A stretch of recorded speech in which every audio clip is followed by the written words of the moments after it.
It's 1998. You're sitting in your living room, controller in hand, staring at your television screen. You've just inserted a disc into your PlayStation, and what happens next will change gaming forever. A codec call crackles to life.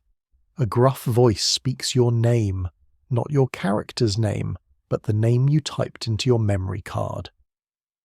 The fourth wall shatters.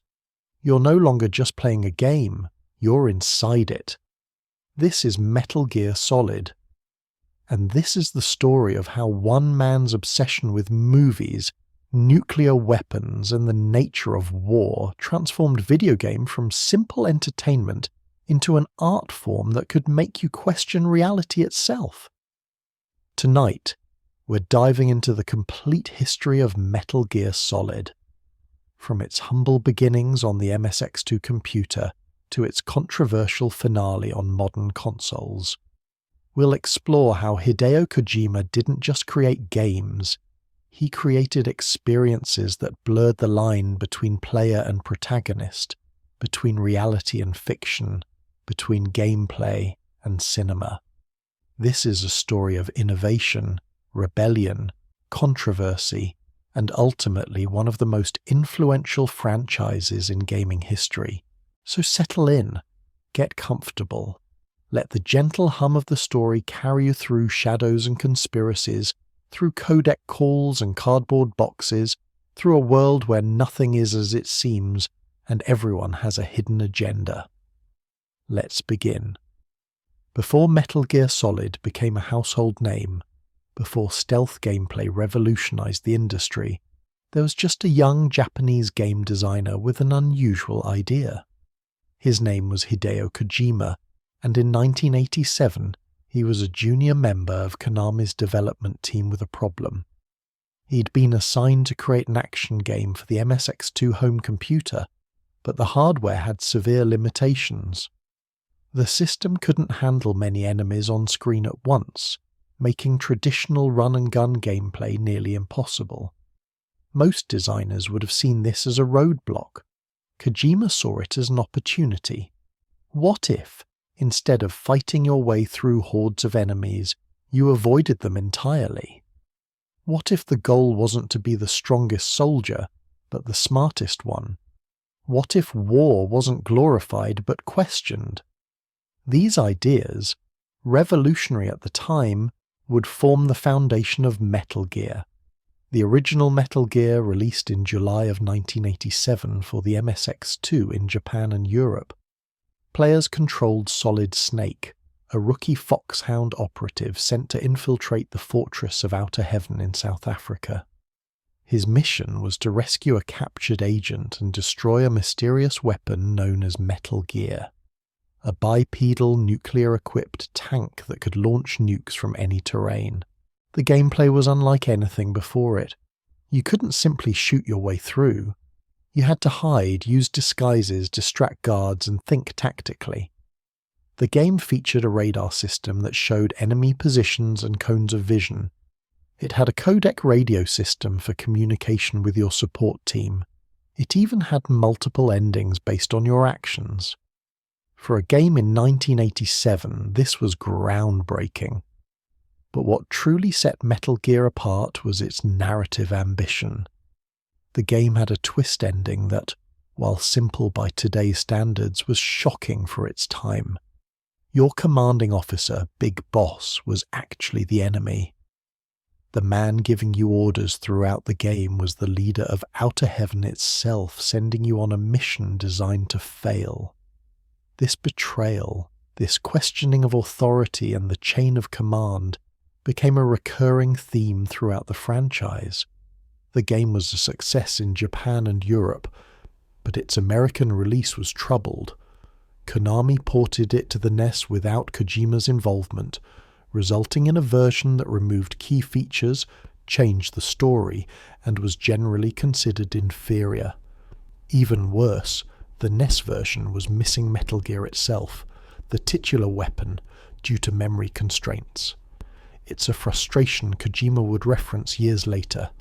Undeterred, Kojima created a sequel, Metal Gear 2: Solid Snake. released in July of 1990 for the MSX2. This sequel expanded on everything the first game established.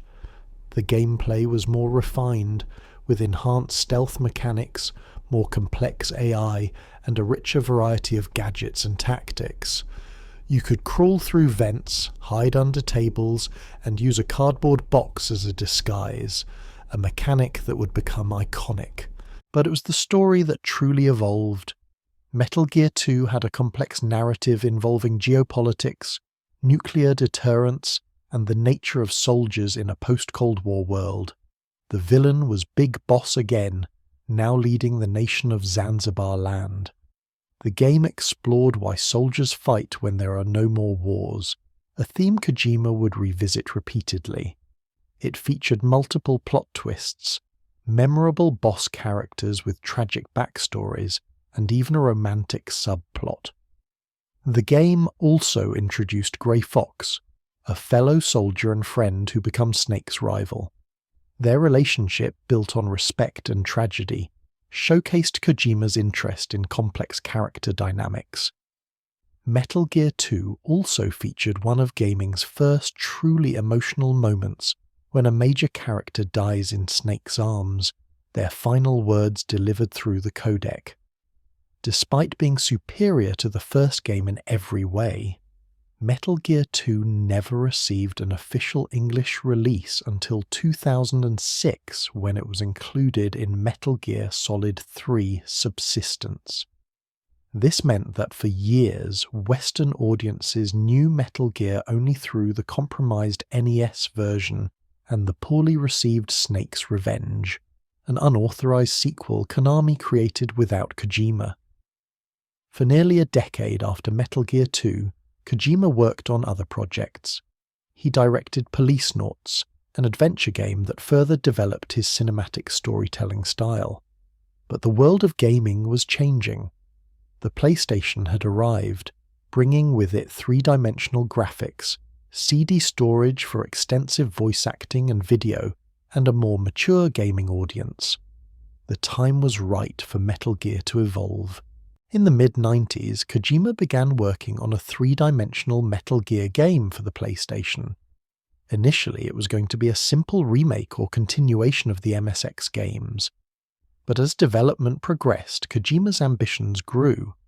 He wanted to create something that would push gaming forward, that would prove games could tell stories as compelling as films, that would make players think about war, genes, and what it means to be human. The project was originally titled Metal Gear 3, but Kojima changed it to Metal Gear Solid for multiple reasons. Solid represented the shift to three-dimensional polygonal graphics. It referenced Solid Snake, the protagonist, and it suggested something concrete, real, tangible. This wasn't just a game. This was something solid. Development was challenging. The team was small, roughly 40 people, and they are learning to create a three-dimensional stealth game from scratch. How do you translate the overhead view of the MSX games into a third-person three-dimensional space? How do you maintain tension when the player can see so much more? How do you create realistic AI in 3 dimensions? The solutions they found became industry standards. The game used a dynamic camera system that could shift angles for cinematic effect while maintaining gameplay functionality. Guards had realistic patrol patterns and would investigate suspicious sounds or sights.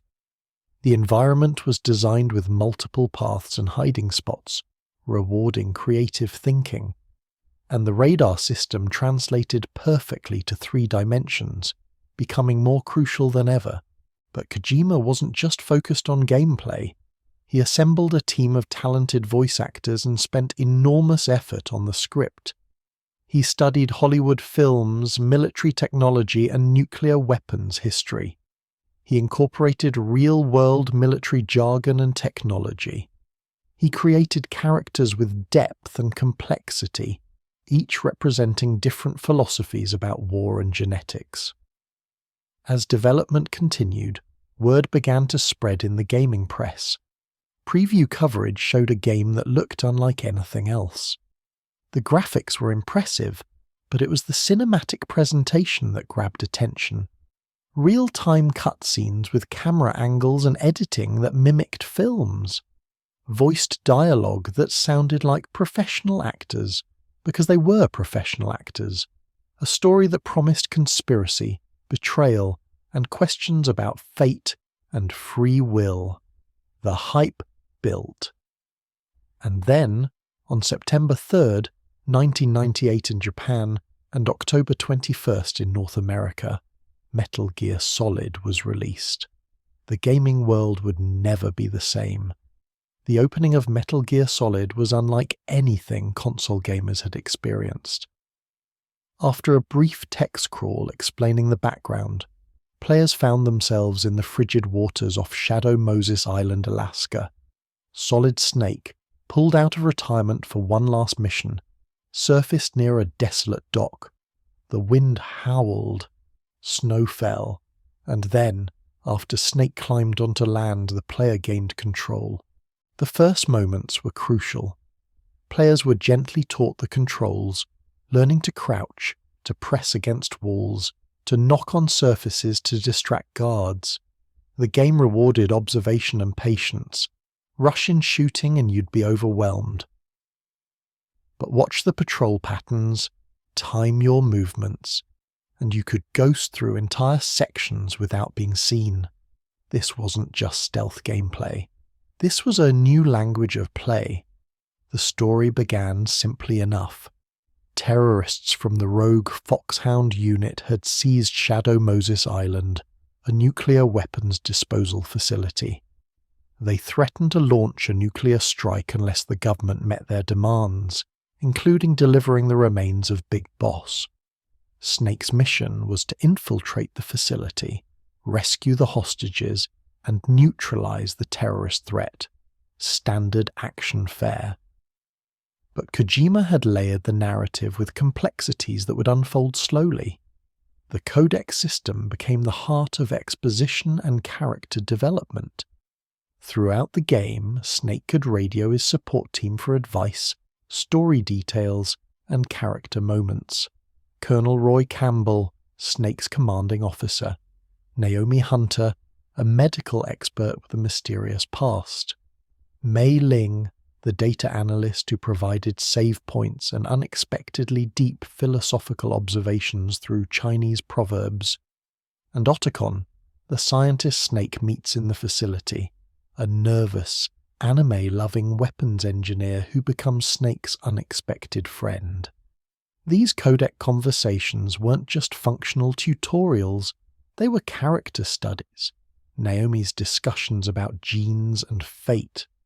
Otacon's guilt over creating weapons that kill. Campbell's struggle between duty and morality. And through it all, Kojima wove in discussions about nuclear weapons, the military-industrial complex, and whether violence is ever justified. The boss battles were legendary. Each member of Foxhound had unique abilities and required different strategies to defeat.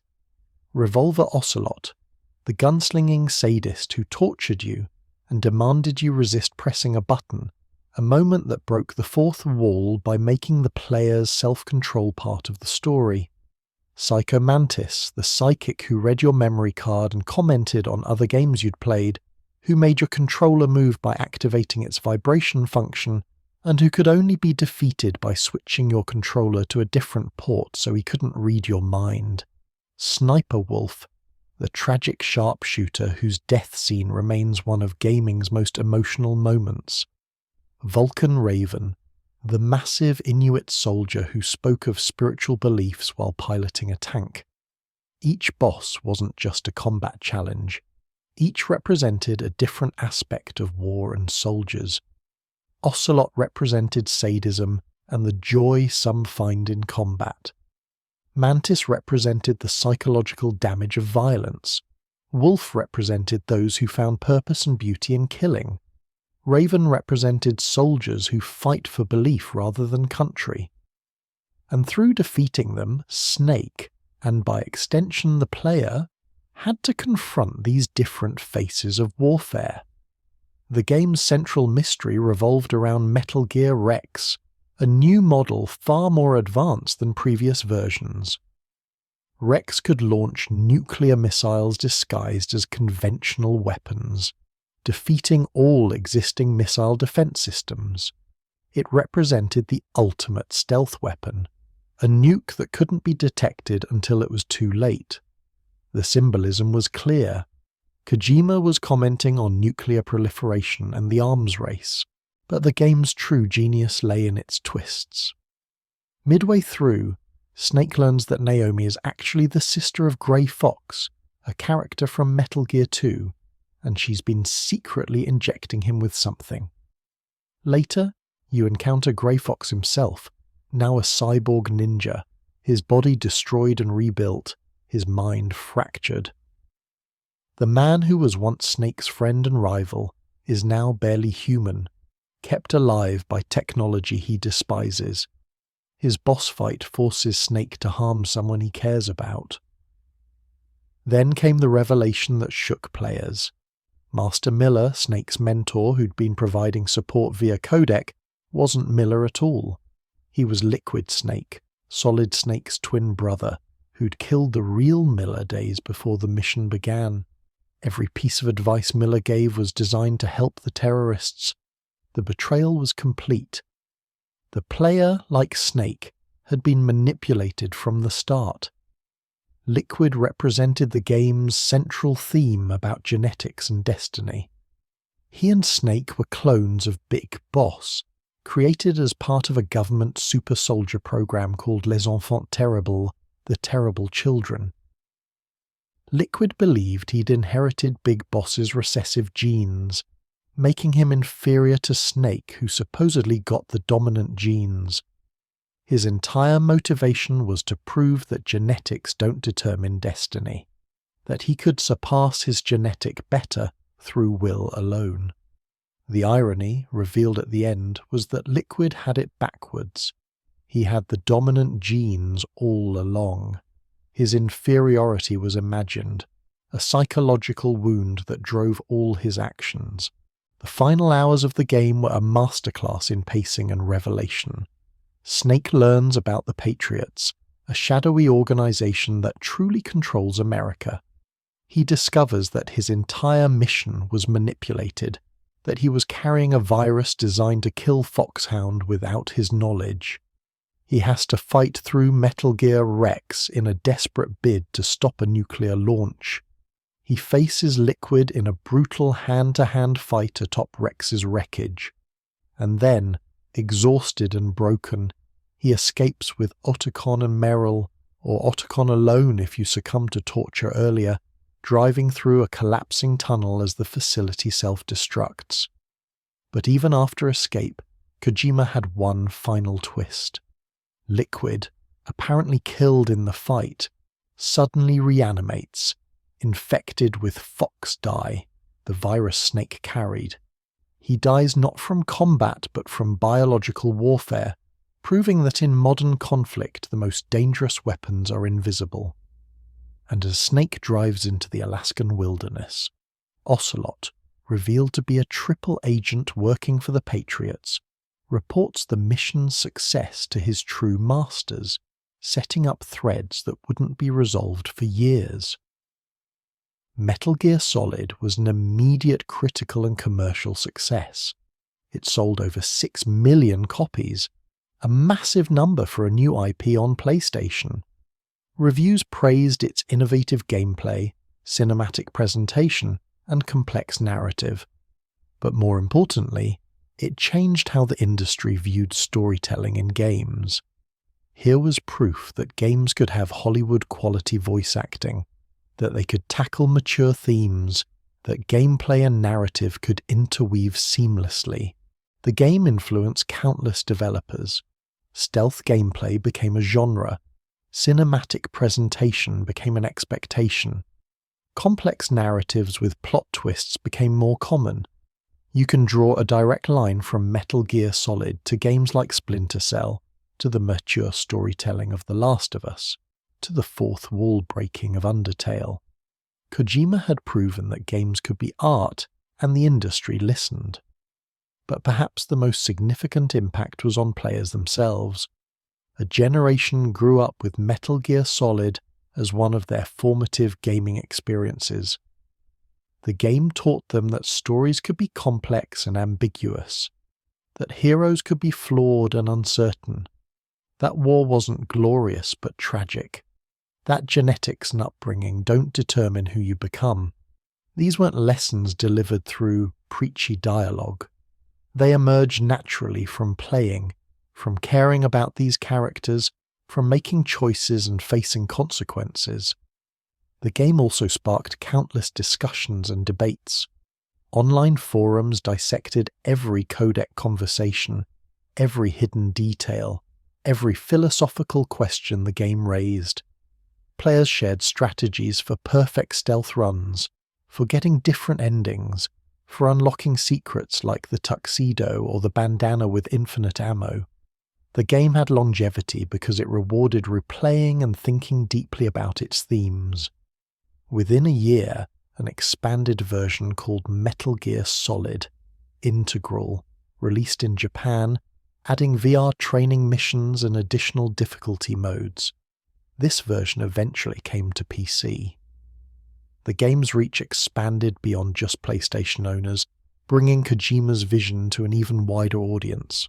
As the new millennium approached, one question dominated fans' minds: what would come next? Snake's story felt complete, but the world Kojima created felt rich with possibilities. The Patriots remained mysterious. Big Boss's past was only hinted at. The full scope of the Les Enfants Terribles project remained unclear, and Kojima, always thinking ahead, already had plans. Plans that would prove even more ambitious, even more controversial, and even more influential than what came before. The stage was set, the formula was proven, and the sequel would challenge everything players thought they knew about Metal Gear Solid. The hype for Metal Gear Solid 2 was astronomical. After the success of the first game, expectations couldn't have been higher. Kojima and his team, now expanded and more experienced, were developing for the PlayStation 2, a system with significantly more power.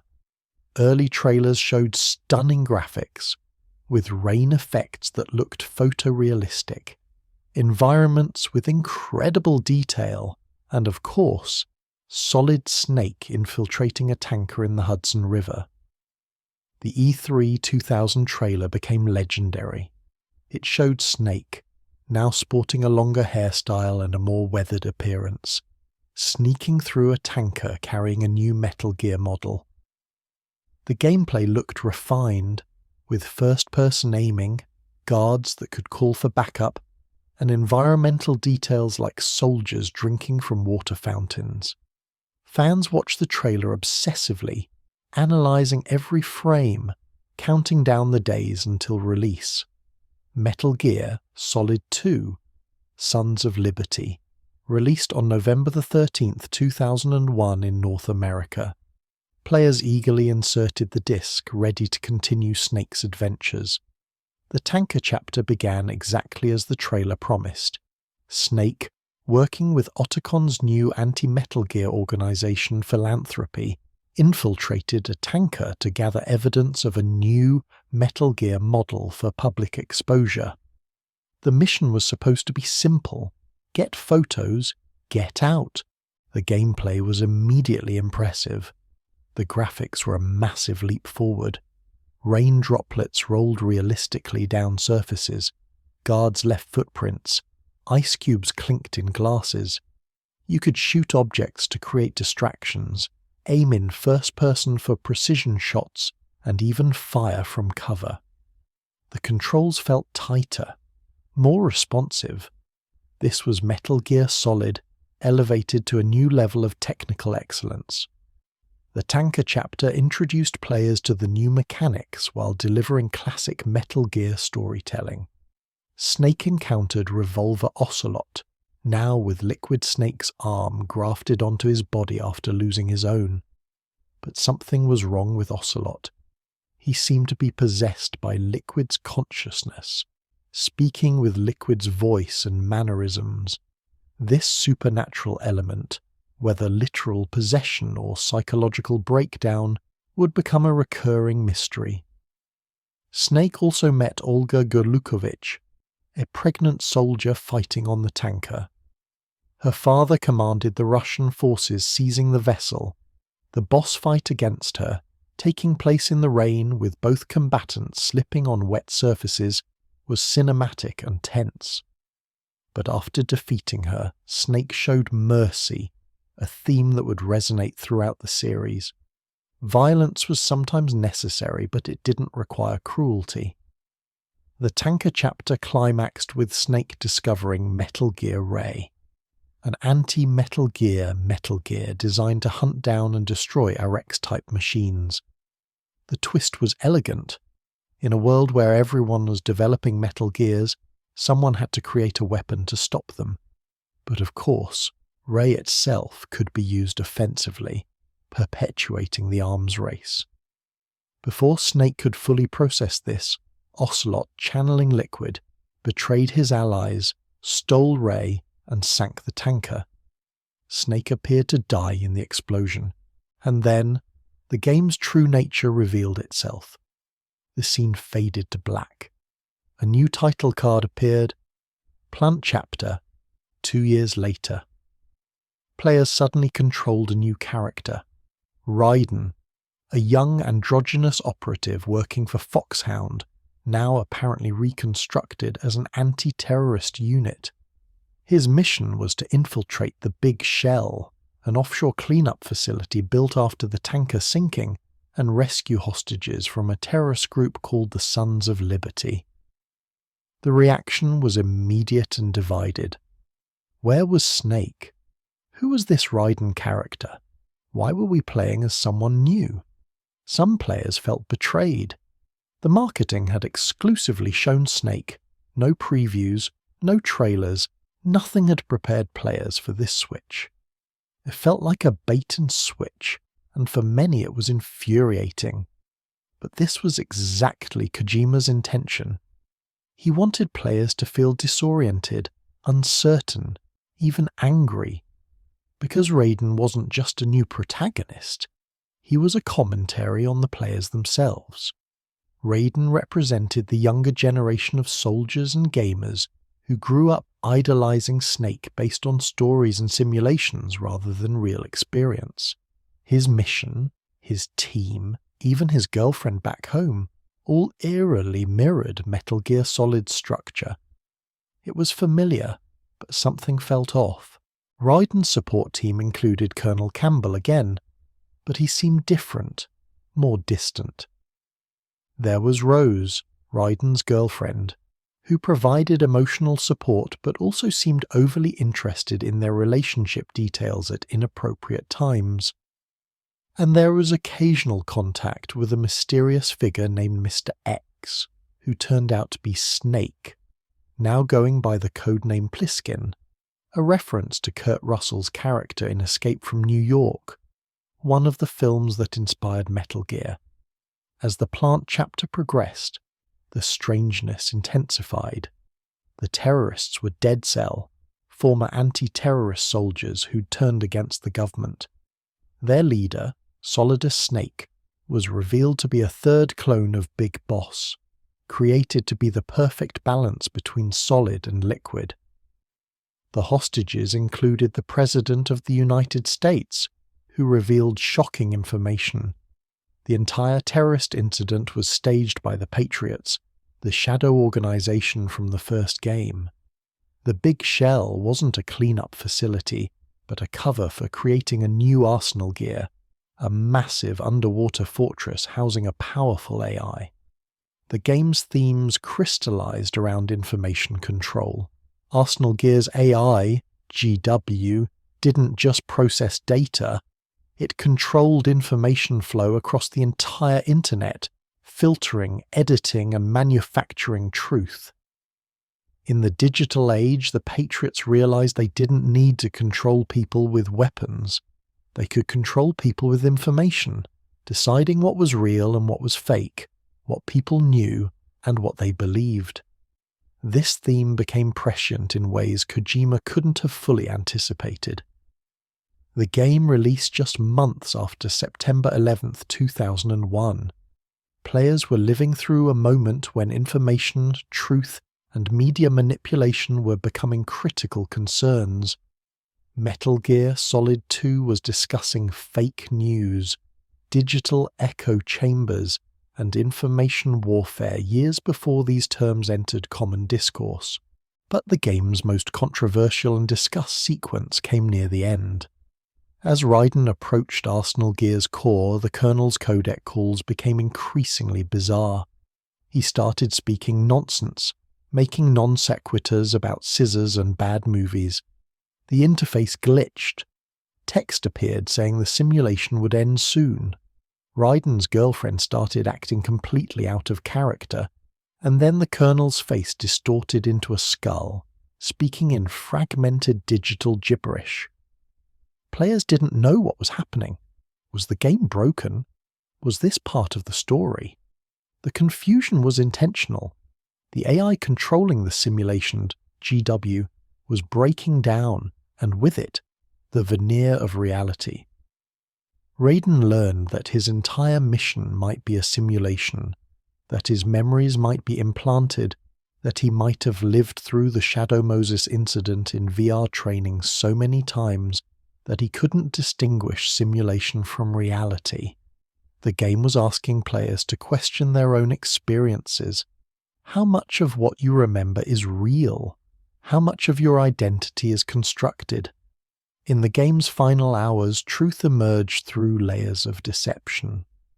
Raiden's mission had been a simulation of Shadow Moses, designed to prove that even without genetics, without special training, an ordinary person could become like Solid Snake through digital experience alone. The Patriots wanted to prove they could create context, create heroes, create history itself through information control. Raiden was the test subject, and by extension, so was every player who'd become obsessed with Metal Gear through playing, discussing, and replaying it. The final bosses were spectacular. Fortune, who seemed to have supernatural luck, bullets literally curving around her. Vamp, an immortal who could walk on water and survive being shot in the head.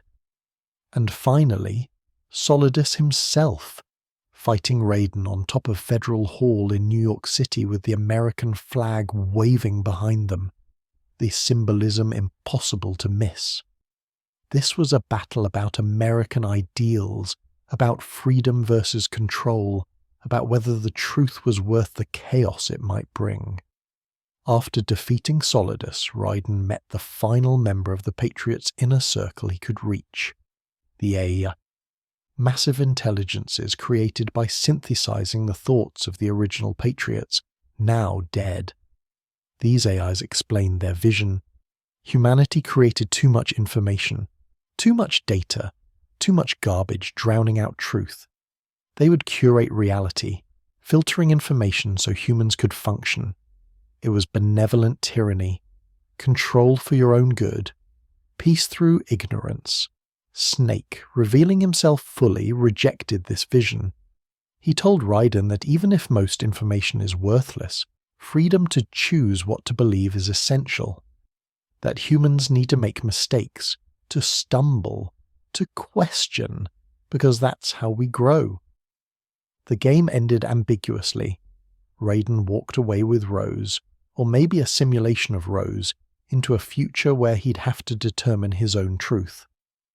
Snake and Otacon continued their fight against the Patriots, knowing they might never win but believing the fight itself mattered.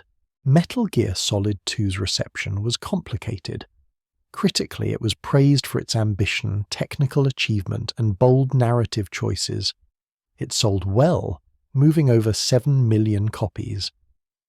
But the fan reaction was mixed.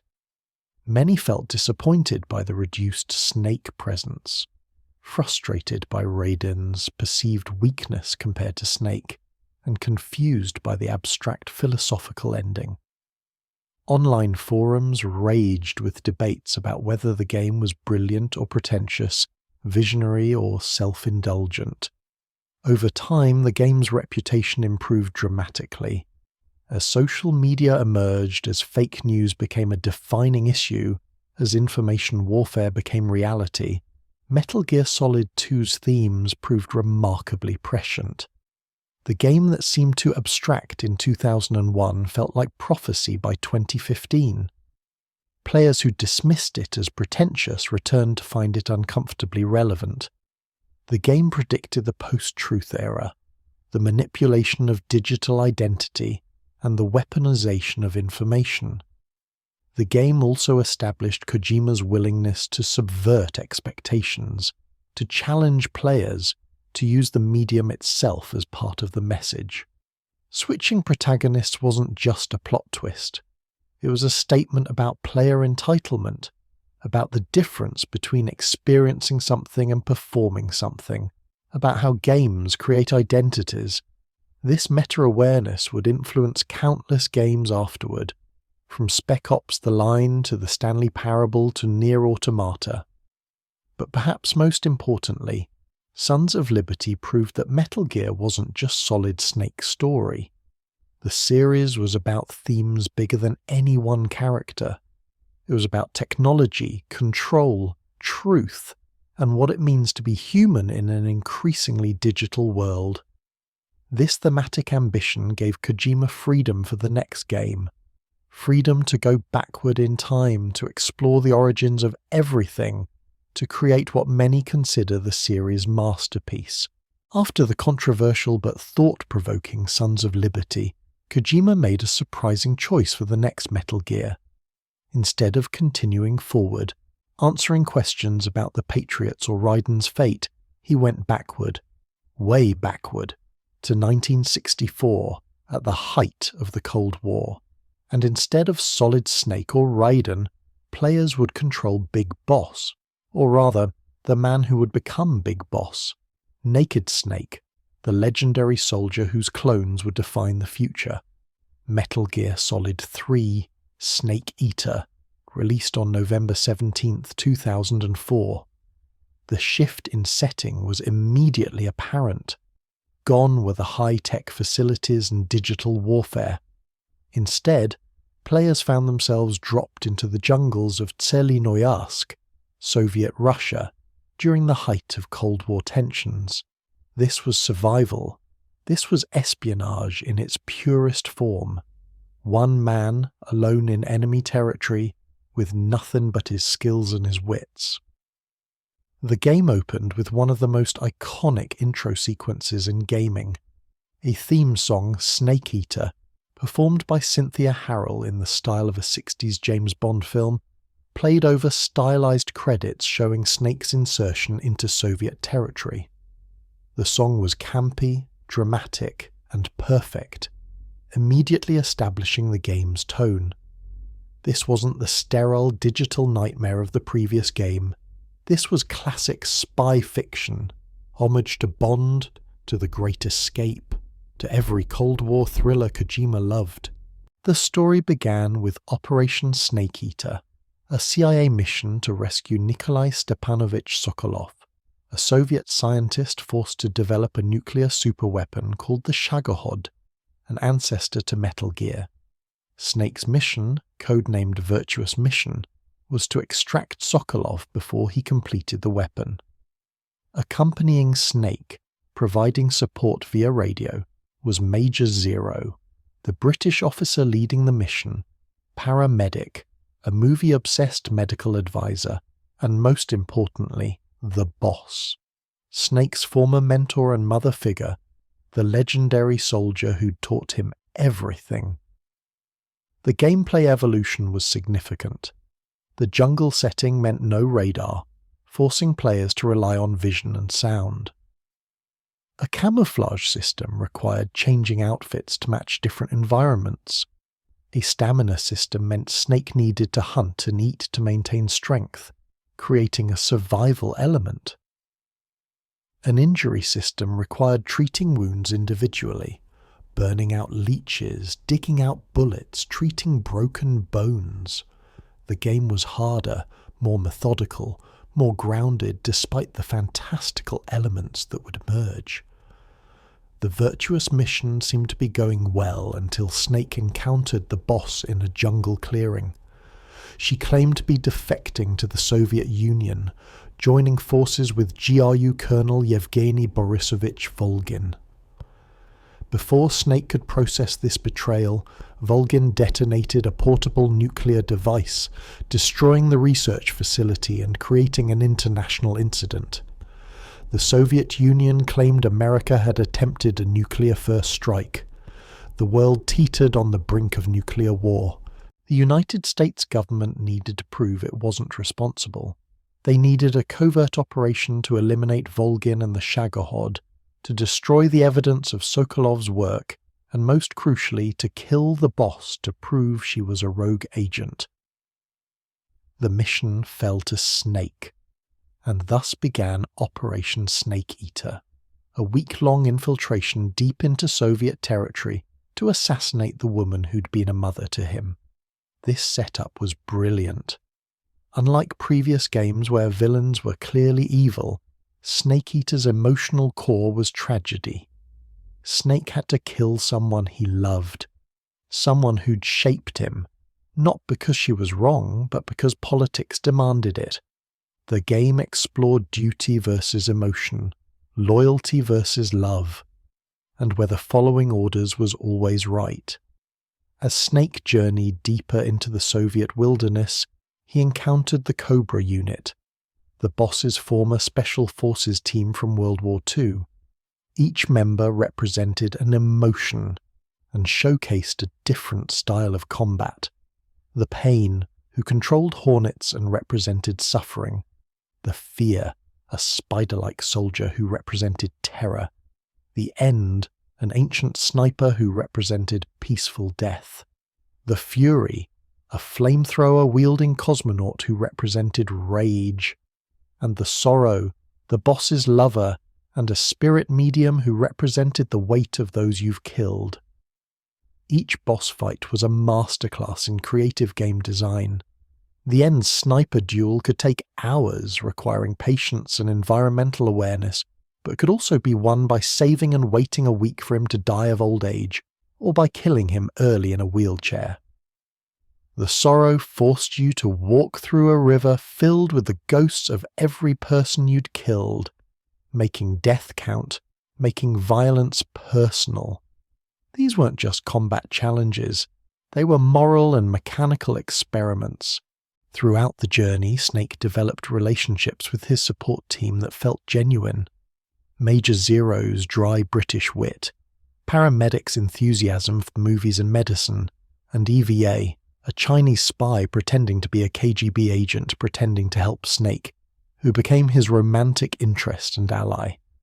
The codec conversations were lengthy but rewarding, discussing movies like Godzilla and Dr. Strangelove, debating the nature of loyalty, revealing character backgrounds, and building a world that felt lived in.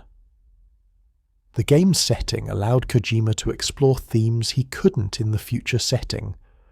The Cold War was a period defined by ideology, by the idea that systems of government mattered more than individual humans. Both sides believed they were preventing catastrophe, but both were willing to sacrifice anything for their ideals. Snake, caught between these forces, represented the individual crushed by history, forced to bear unimaginable burdens for abstract principles. The relationship between Snake and the boss formed the emotional core. Through codec calls and confrontations, players learned her history. She'd been a soldier since World War II, serving in the Cobra unit, making impossible sacrifices for her country. She'd been in space before Gagarin, but couldn't be credited due to secrecy. She'd lost a child due to a mission. She'd given everything to America, only to be betrayed repeatedly.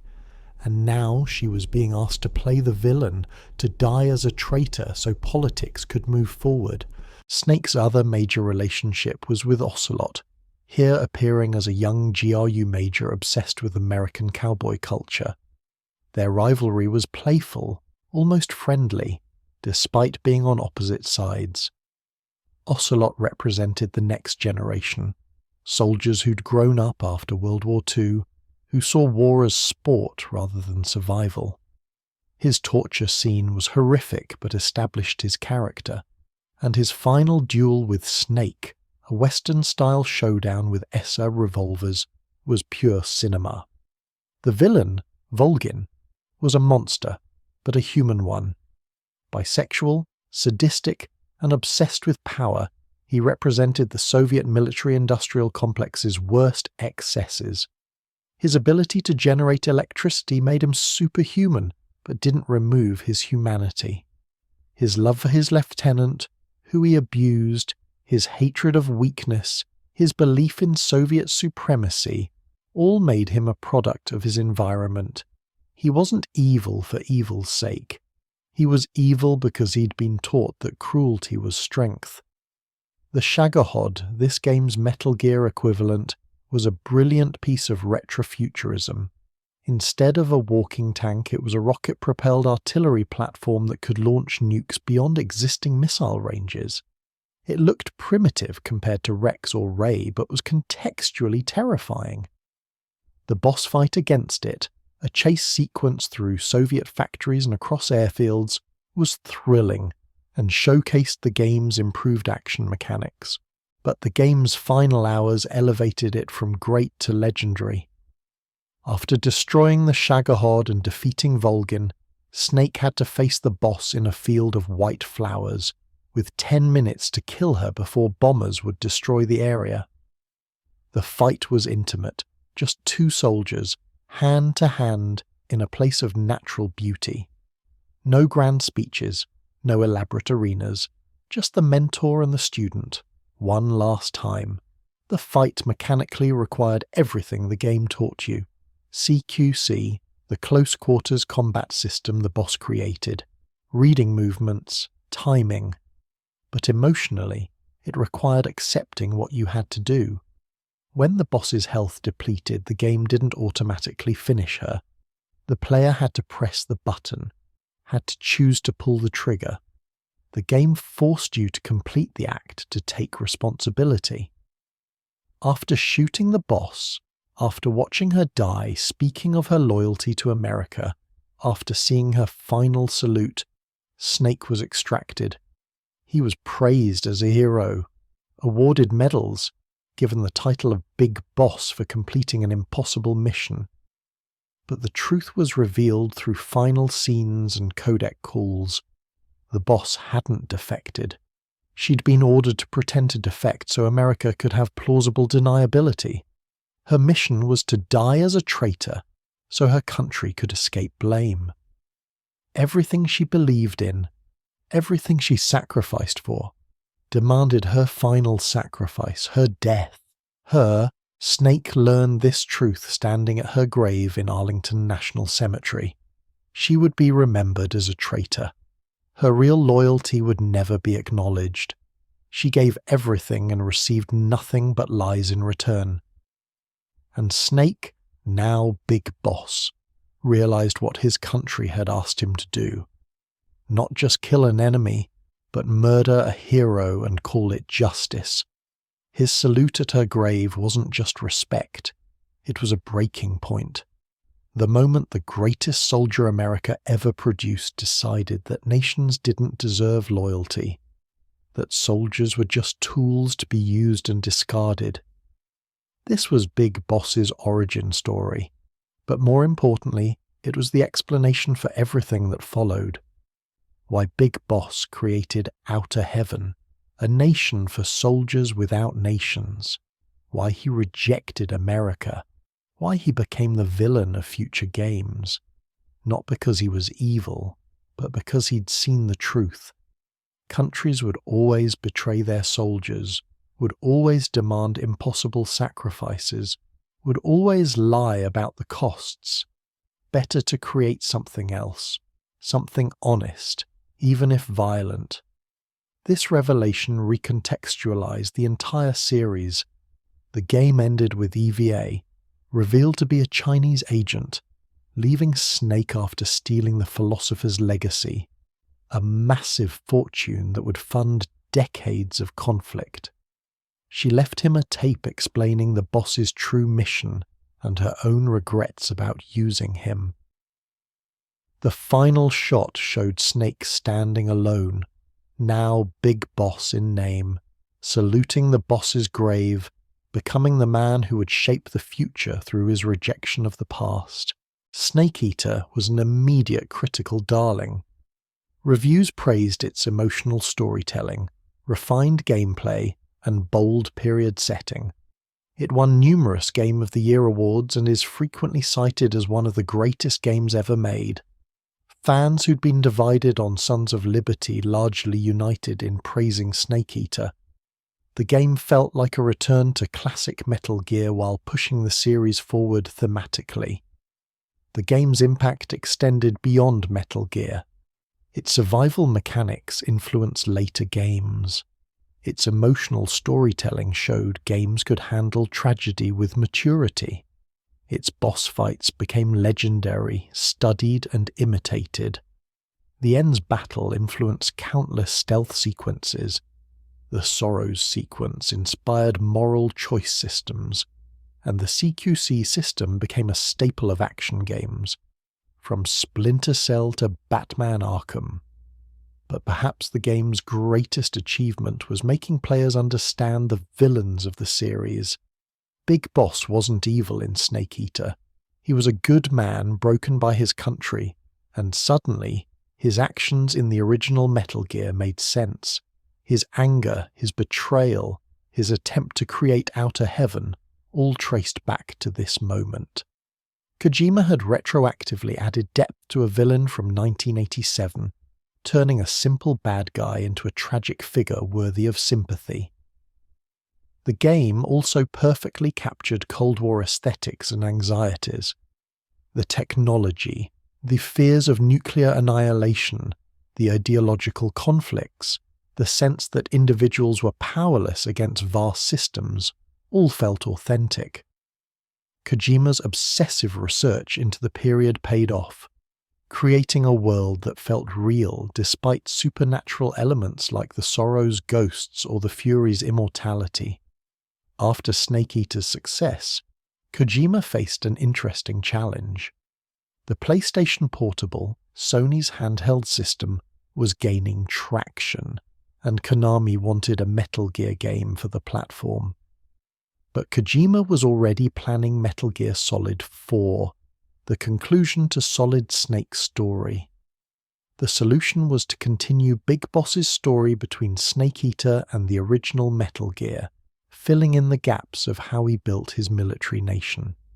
Metal Gear Solid, Portable Ops, released on December 5, 2006. Set in 1970, 6 years after Snake Eater, the game found Big Boss, no longer with the CIA living in Colombia. He's betrayed by his former unit, Fox, now turned rogue under the command of Gene, a charismatic soldier with ambitions to reshape the world. Big Boss is framed for starting a rebellion, and must clear his name while stopping Fox from launching a nuclear strike. The game introduced mechanics that would define future entries. Instead of playing solo, Big Boss recruited soldiers, building a small army. This squad-based system allowed players to approach missions differently, using specialists for specific tasks. You could recruit enemy soldiers by knocking them out and dragging them back to base. Each soldier had stats, skills, and could be deployed on missions or used to gather resources. This was the beginning of Mother Base, the concept of a private military force loyal to Big Boss rather than any nation. The story delved into conspiracy and the origins of the Patriots. Gene possessed the philosopher's legacy that Evie stole, planning to create Army's Heaven, a military force that transcended borders. His vision paralleled Big Boss's future Outer Heaven, but with different motivations. Gene wanted to unite soldiers to prevent wars through overwhelming force. It was idealistic tyranny, the belief that one perfect army could bring peace. The game also introduced Roy Campbell as a young soldier, connecting to the future timeline, and it revealed that Big Boss, after stopping Gene, inherited his will and resources. Gene, dying, gave Big Boss the foundation to build his own military nation, along with information about the true Patriots. This explained how Big Boss went from a disillusioned soldier to a warlord with resources to challenge nations. Portable Ops was contentious among fans. Kojima supervised but didn't directly write or design it, leading some to question its canonicity. The PSP controls were awkward, making the gameplay frustrating at times, but the story, while convoluted, added depth to Big Boss's transformation. It showed him beginning to build something outside traditional military structures, gathering loyal soldiers who believed in his vision rather than following orders blindly. The game sold well for a PSP title and proved Metal Gear could work on handhelds. But more importantly, it established concepts that Kojima would refine in his next project. The recruitment system, the mother base concept, the idea of soldiers without nations, all would return in a much more ambitious form. That form arrived on June 8, 2010. Metal Gear Solid, Peace Walker, also for PSP, was Kojima's full return to the Big Boss saga. Set in 1974, the game found Big Boss in Costa Rica, having established Militaires Sans Frontières, Soldiers Without Borders, a private military company that took on contracts while building toward Big Boss's ultimate vision. The setup was perfect.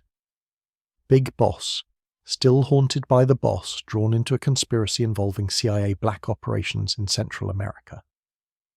The story began with Ramon Galvez Mina and his student Paz Ortega Andrade approaching Big Boss. They claimed the CIA was deploying armed forces in Costa Rica, violating the nation's demilitarized status. They wanted MSF to investigate and stop this incursion. Big Boss was reluctant until he heard a recording of the boss's voice, supposedly alive and in Costa Rica.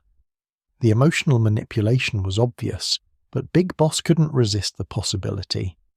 Peace Walker expanded on Portable Ops' system significantly.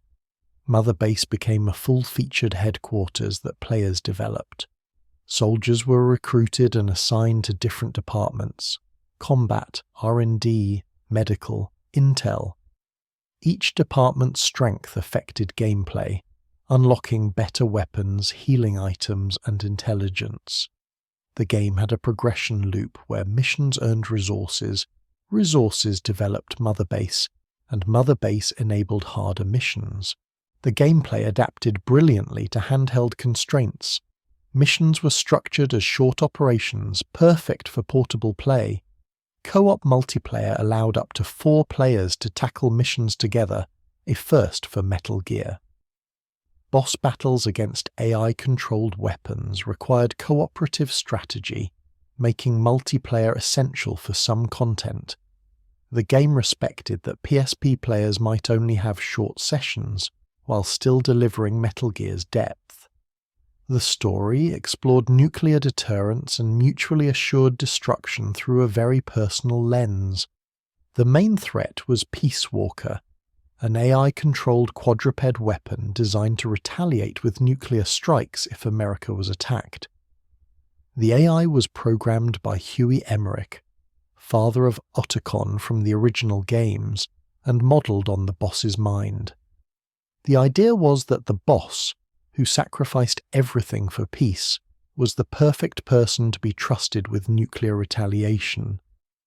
She'd only fire if truly necessary. This premise was haunting. The boss's sacrifice in Snake Eater was already tragic, but now her mind, her thoughts, her very being had been digitized and put inside a weapon of mass destruction. Big Boss had to confront an AI that thought like the boss, that carried her memories, that represented everything she stood for, twisted into a doomsday machine. The emotional weight was The villain was Hot Coldman, a CIA operative who believed nuclear war was inevitable and wanted to prove that nuclear deterrence worked through a controlled demonstration. His plan was to have Peace Walker launch a nuke at Cuba, making it look like a Soviet first strike, forcing America to retaliate, but pulling back at the last moment to show that MAD prevented total war.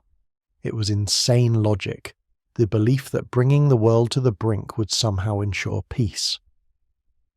The game introduced Kazuhira Miller, Big Boss's second-in-command and closest ally.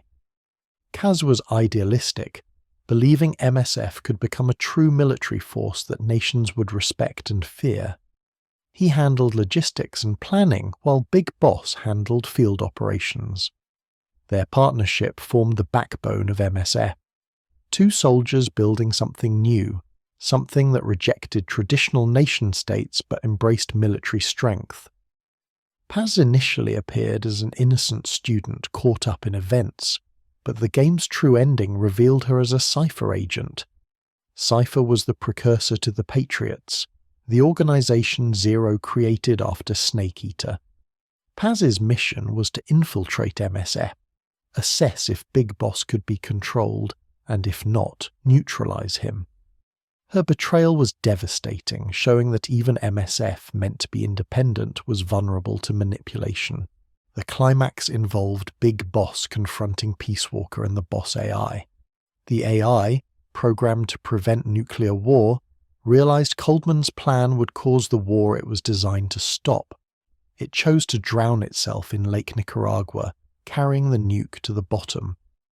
But not before the Boss AI and Big Boss had a conversation about her legacy, about whether her sacrifice meant anything, about whether Big Boss had moved on. He hadn't. He couldn't. And the AI, knowing this, chose to disappear so he might finally be free. But Big Boss wasn't free. The game's epilogue revealed that Zero, Big Boss's former commander, had been trying to reunite with him. Zero wanted to create the Boss's vision, a unified world. Big Boss wanted soldiers to be free from nations. Their philosophical split created the two factions that would define the series' future: Big Boss's Outer Heaven and Zero's Patriots. Both claimed to honor the Boss. Both would betray everything she stood for. The final secret ending showed Big Boss's descent. After everything, after losing the Boss again, after realizing Cypher would always hunt him, he accepted a darker path. MSF would become a true army. They would develop Metal Gear, specifically Metal Gear Zeke. They would become the very thing Big Boss once fought against. The good man from Snake Eater was becoming the villain of the original Metal Gear, and players watched it happen. Peace Walker was critically acclaimed, with many calling it the true Metal Gear Solid 4 despite being on a handheld. The PSP hardware limited graphics, but the gameplay, story and systems were fully realized. An HD remaster later brought it to consoles, allowing a wider audience to experience what many considered essential to understanding Big Boss's character arc. The game also influenced future game design broadly. Monster Hunter-style boss battles against giant mechs became a template for co-op action games. The Mother Base management system would be expanded dramatically in Metal Gear Solid 5. And the episodic mission structure showed that Metal Gear could work in smaller, more digestible chunks without losing its identity. Together, Portable Ops and Peace Walker filled in Big Boss's story between Snake Eater and Metal Gear. They showed his gradual corruption, how a good man's idealism could turn into megalomania, how trying to honor the Boss led him to betray her ideals. By 2010, players understood Big Boss completely. He was tragic, sympathetic, but ultimately wrong. His actions would lead to decades of suffering, to the creation of Solid Snake, to wars that might have been prevented if he'd chosen differently. But while Big Boss's past was being explored, Solid Snake's future was concluding, and that conclusion, Metal Gear Solid 4, would be one of the most ambitious, controversial, and emotionally exhausting games ever made. After the complex themes of Sons of Liberty and the emotional depth of Snake Eater, expectations for Metal Gear Solid 4 were sky high. Fans wanted answers. What were the Patriots really? How did the series' timelines connect? What happened to Snake, Raiden, Otacon, and the other characters? Kojima promised closure, but closure in Metal Gear Solid terms meant a game that would push the PlayStation 3 to its limits and take players on a 20-plus hour journey through war, memory, and mortality. Metal Gear Solid 4, Guns of the Patriots, released on June 12, 2008, exclusively for PlayStation 3. The opening immediately established how much had changed. The year was 2014. War had become routine, a commodity, an economy. PMCs, private military companies descended from Big Boss's outer heaven concept, fought proxy wars for nations. Soldiers were augmented with nanomachines that enhanced abilities, suppressed fear, and could be controlled remotely. Combat zones were ID locked, meaning only authorized soldiers could fire weapons. This was the Patriots' vision fully realized. War was controlled, regulated, profitable. The chaos that terrified them after Sons of Liberty has been contained through total information and biological control. And Solid Snake, now known as Old Snake, was a relic. His body was aging rapidly, not from time but from the genetic manipulation that created him. He had less than a year to live, but he had one final mission: assassinate Liquid Ocelot, the man possessed or controlled by Liquid Snake's consciousness, who planned to overthrow the Patriots' system of war control. The game was divided into 5 acts, each set in a different war zone, each with its own atmosphere and themes. Act 1, Liquid Sun, took place in the Middle East, with Snake navigating urban warfare between PMCs and local militias. The environment was oppressive. Soldiers killed each other casually, and civilians suffered. Snake could help either side or ghost through, and the game encouraged players to see the human cost of this war economy. The gameplay was the most refined Metal Gear had ever been. Snake could move while crouched, take cover behind objects, and use a new camouflage system called Octo Camo that automatically matched surfaces. He had a variety of weapons and items, all customizable, and for the first time the game allowed full combat as a valid playstyle. You could sneak, you could fight, or you could mix both. The series had evolved from pure stealth to player choice, but this accessibility came with themes of obsolescence. Old Snake's body was failing. He'd have psychosomatic stress attacks during combat, needing to inject suppressants just to function. His back hurt. He coughed. He was dying, and the game made players feel it. The world had passed him by. Younger soldiers with nanomachine enhancements were faster, stronger. Snake was a dinosaur, and the game kept reminding players of his mortality. Act 2, Solid Sun, moved to South America, where Snake reconnected with Liquid's resistance movement, now led by Naomi Hunter, who revealed she'd been imprisoned by the Patriots. The act involved infiltrating a PMC base and featured a return to more traditional stealth gameplay. But the emotional core was encountering Raiden again, now a cyborg ninja like Grey Fox. Raiden had sacrificed his humanity to protect his family, becoming a weapon. The game didn't shy from showing the cost. His body was destroyed, rebuilt with machinery, and he fought with a desperation that bordered on suicidal. Raiden's transformation divided fans. Some saw it as a redemption arc for a maligned character. Others felt it was pandering, making the once controversial protagonist cool through violence. But thematically it fit. Raiden represented those who sacrificed everything for ideals, who became monsters to fight monsters. His boss fight against Vamp, the immortal from Sons of Liberty, was spectacular, and showed how far he'd come from the confused operative of the Big Shell.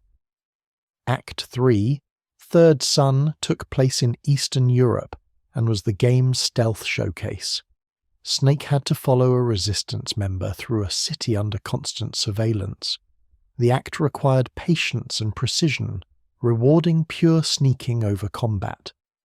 It also featured one of the game's most memorable sequences, returning to Shadow Moses Island from the first Metal Gear Solid. This nostalgia trip was bittersweet.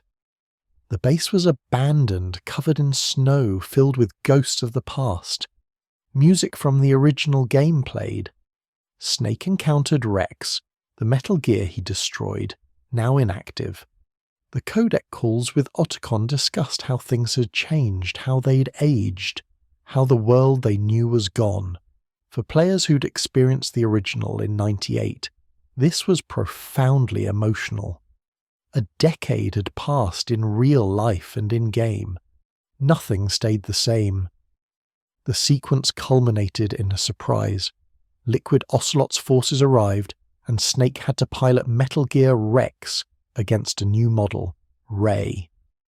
The battle was absurd, fan service of the highest order, but it worked. After years of fighting against Metal Gears, Snake finally got to pilot one, and it was cathartic. The destruction of RX at the battle's end felt like closing a chapter, literally destroying the symbol of where Metal Gear Solid began. Act 4, Twin Sons, returned to Shadow Moses and delved into the series' mythology. Snake learned that the Patriots' AI network was degrading, that Zero, the man who created it, was comatose and had been for years, that everything was automated. The AIs weren't following a plan anymore. They were just maintaining systems, keeping war economy running because that's what they were programmed to do. The horror was that nobody was in charge. The tyranny was automated, perpetual, unstoppable. The act featured an extended motorcycle chase, a break from stealth that showcased the game's action capabilities. It also revealed Big Mama, actually EVA from Snake Eater, now elderly and leading a resistance faction. Her reunion with Snake was tender.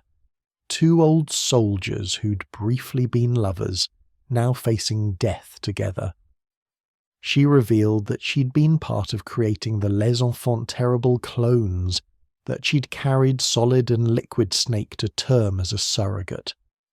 Her guilt over participating in that project, even as a young operative following orders, added depth to her character. The act concluded with a confrontation at Zero's location.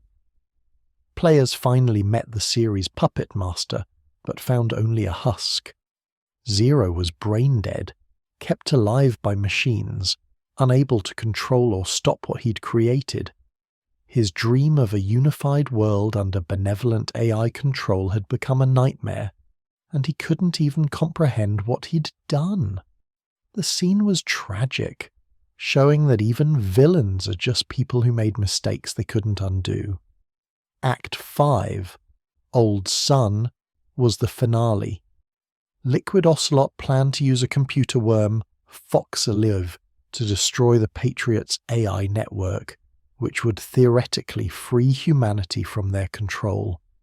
Snake's mission was to help deploy it, even though success meant destabilizing the entire global military-industrial complex. The act took place in the Middle East again, showing the war economy in collapse as the Patriots' systems began failing. Without nanomachine control, soldiers went berserk or catatonic. PMCs turned on each other. Chaos erupted. The game's final bosses were the Beauty and the Beast unit. enhanced soldiers representing trauma and PTSD. Each was a woman broken by war, transformed into a living weapon, paired with an AI-controlled beast mech. The boss fights had two phases: defeating the mech, then confronting the traumatized woman beneath. Players could choose to kill or tranquilize them, and the game rewarded non-lethal approaches, reinforcing that these were victims, not villains. After defeating them, Snake infiltrated Liquid Ocelot's base, a massive submarine carrying the Arsenal Gear supercomputer. The infiltration called back to every previous Metal Gear, with familiar gameplay beats and environmental design. But the emotional weight was overwhelming. This was the last time. Snake was dying. Every step forward hurt. Every guard defeated took effort. The game made you feel the toll. The final confrontation between Snake and Liquid Ocelot was everything fans hoped for and more. On top of Outer Haven, as the sun rose over the harbour, the two men fought hand to hand. But the game didn't just make it a regular boss fight. It evolved through the series' history. The fight started with Guns of the Patriots' combat system. Then it shifted to Snake Eater's CQC, then Sons of Liberty's mechanics, then the original Metal Gear Solid style. Each phase represented a different era, a different game, culminating in a fistfight where both men were too exhausted to do anything but trade weak punches. It wasn't about who was stronger or more skilled. It was about who had more will to keep going. Snake won, barely, and Liquid Ocelot died not from combat, but from the Fox Die virus that Snake still carried, mutated, and targeting new people. Ocelot's final words revealed the truth. He'd never been possessed. He'd conditioned himself to believe he was Liquid, creating an alternate personality to fool the Patriots' surveillance. Everything he'd done was to destroy the Patriots' control, to complete Big Boss's and Liquid's shared goal of freeing soldiers from their masters. The revelation recontextualized years of story. Ocelot had been a triple agent throughout the series, working toward freedom through deception so elaborate that even he had to believe the lies. His sacrifice, like the boss's, was complete. He died remembered as a villain. His true loyalty to Big Boss and to the cause of soldiers' freedom never publicly known. After deploying Foxalive and ending the Patriots' reign, Snake prepared to die. Otacon convinced him to visit one last place before the end. The game's epilogue brought Snake to a cemetery in Arlington, to the boss's grave. There he found Big Boss somehow alive, standing over the grave of the woman they both loved and failed. The conversation between Big Boss and Snake was the emotional core of the entire series.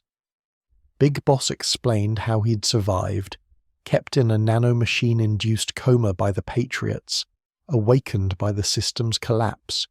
He revealed that Zero had never wanted tyranny, that the AI control was the AI's interpretation of Zero's wishes, not his actual plan. That Zero and Big Boss, once friends and allies, had destroyed each other over a misunderstanding of the boss's will. Big Boss explained the boss's true vision, not unification under one power, not soldiers without nations, but a world where people could live as they chose, where wars were fought with understanding that they were horrible necessities, not glorified or commodified, where soldiers were respected but not worshipped, where information was free but wisdom was valued. Neither Big Boss nor Zero understood her vision, and their attempts to honor her created the world of suffering the series depicted. Big Boss, finally understanding his mistake, made peace with Snake. He acknowledged Snake's right to exist, that the clones were not tools but people. He spoke with pride about Snake's accomplishments, about how Snake succeeded where Big Boss failed. Choosing peace and friendship over ideology. And then Big Boss visited Zero's medical bed, found his old friend, and held him as Zero died. The two men who'd shaped the world through their conflict finally reconciled at the end. Then Big Boss himself died, succumbing to the mutated fox dye that killed Liquid Ocelot. His final words to Snake were to live, to stop fighting, to find peace. And then he collapsed on the boss's grave, the legendary soldier finally at rest, his wars over. Snake saluted, fulfilling the same gesture Big Boss made decades earlier, completing the cycle. The true ending showed Snake and Otacon living quietly, raising Sunny, a young hacker and Olga's daughter from Sons of Liberty. Snake had months left at most, but he chose to spend them in peace, with friends, not fighting. The message was clear. Even legends must rest. Even soldiers can choose to stop. The cycle of violence can end if someone chooses to step away. Snake chose life, however brief, over dying as a soldier. Metal Gear. Solid 4 was exhaustive in every sense. The story answered questions from 20 years of games. The cutscenes totaled over 8 hours, making it as much a film as a game. The gameplay showcased technical excellence, with graphics that pushed the PlayStation 3 to its limits. The game was simultaneously a conclusion, a celebration, and a goodbye. Reception was complex.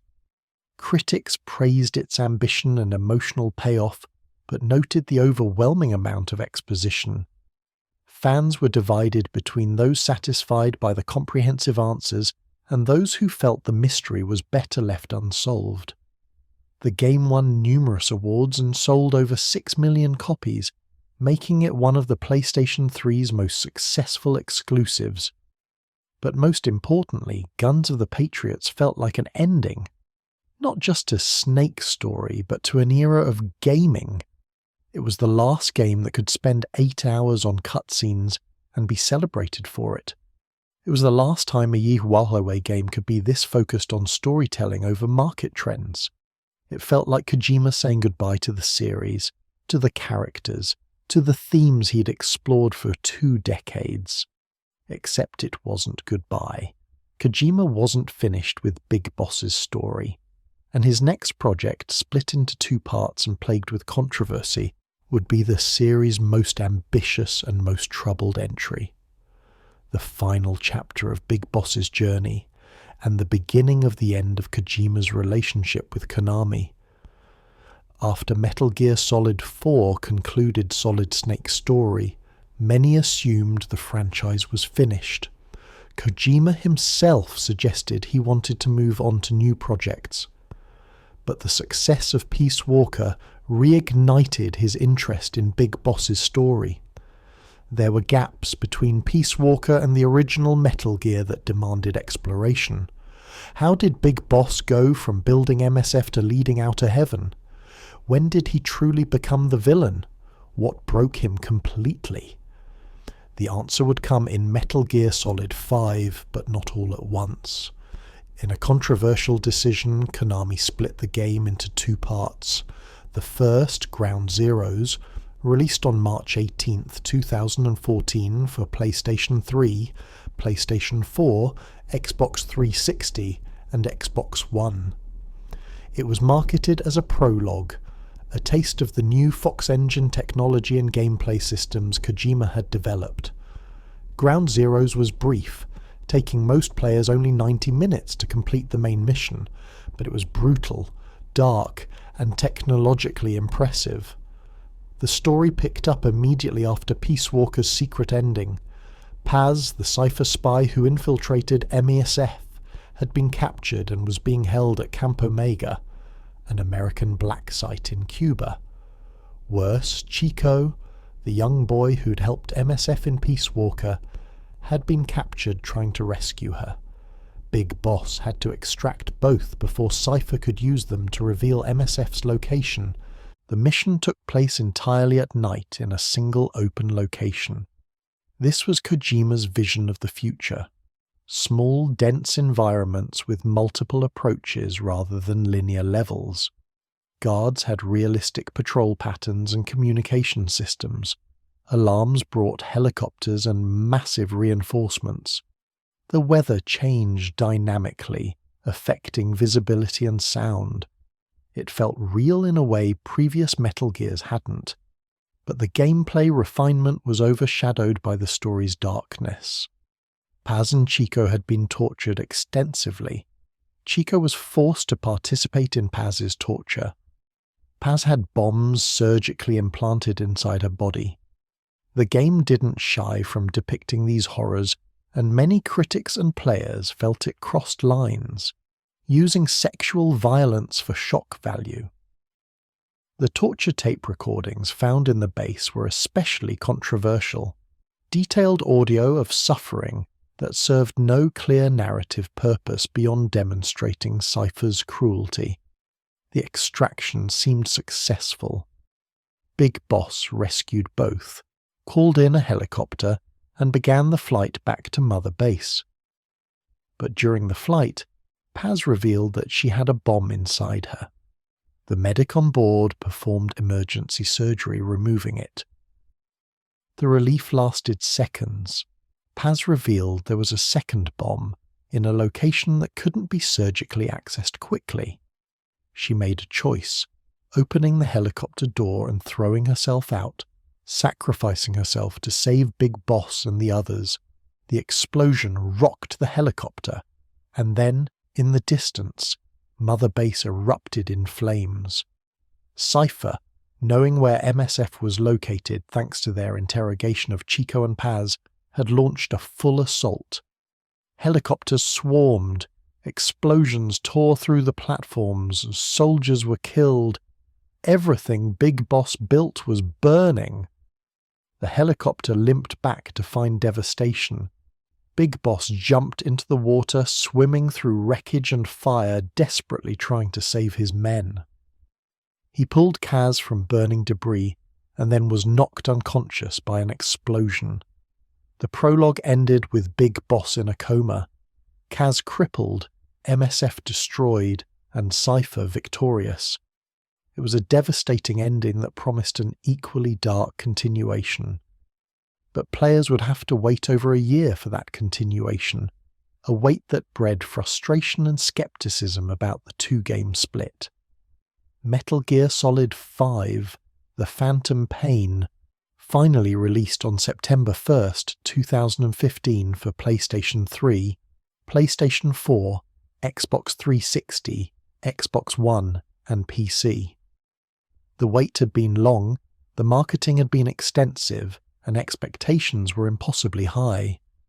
What players received was simultaneously the best-playing Metal Gear game and the most incomplete feeling one, a contradiction that would define its legacy. The game opened with one of the most intense and disorienting sequences in gaming.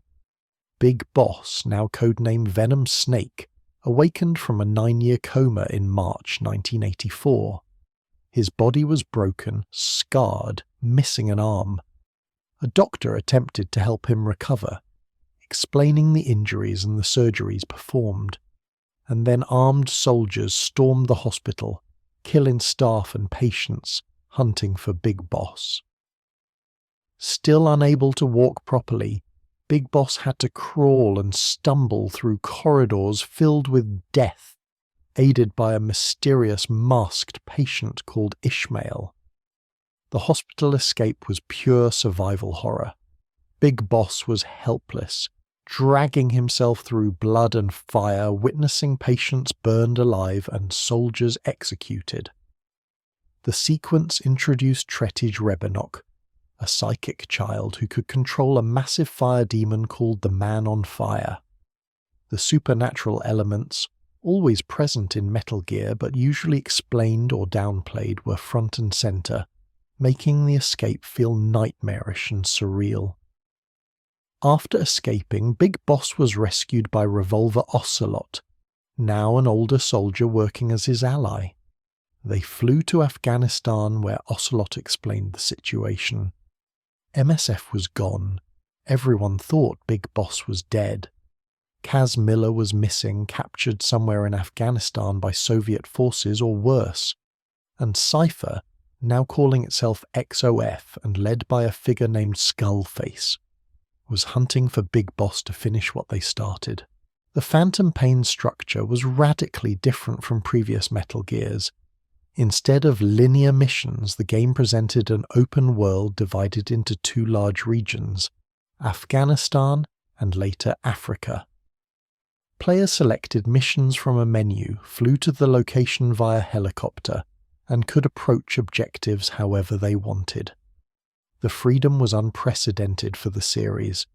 You could go loud with heavy weapons, sneak silently, or use non-lethal tactics. You could extract enemy soldiers to recruit them, steal vehicles and weapons, or even extract animals for your expanding zoo at Mother Base. Mother Base returned from Peace Walker, but vastly expanded.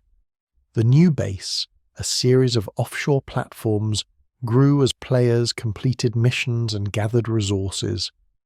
Staff had individual skills affecting various departments. R&D developed new weapons and equipment. The combat unit handled defensive operations and could be deployed on missions without Big Boss. Intel gathered information on targets. Medical staff improved recovery rates. Support provided helicopter assistance and supply drops. The management systems were deep, allowing players to customize their private military in extensive detail. The gameplay was the smoothest and most versatile the series had ever achieved. The Fox engine, Kojima's new technology, allowed for stunning visuals, dynamic weather affecting stealth, and a day-night cycle that changed guard patterns and visibility. Big Boss could crawl, sprint, drive vehicles, ride horses, and even use a cardboard box that could be customized and deployed in creative ways.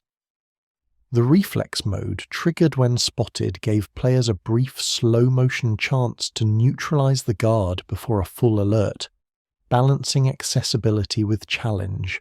But despite the mechanical excellence, something felt missing.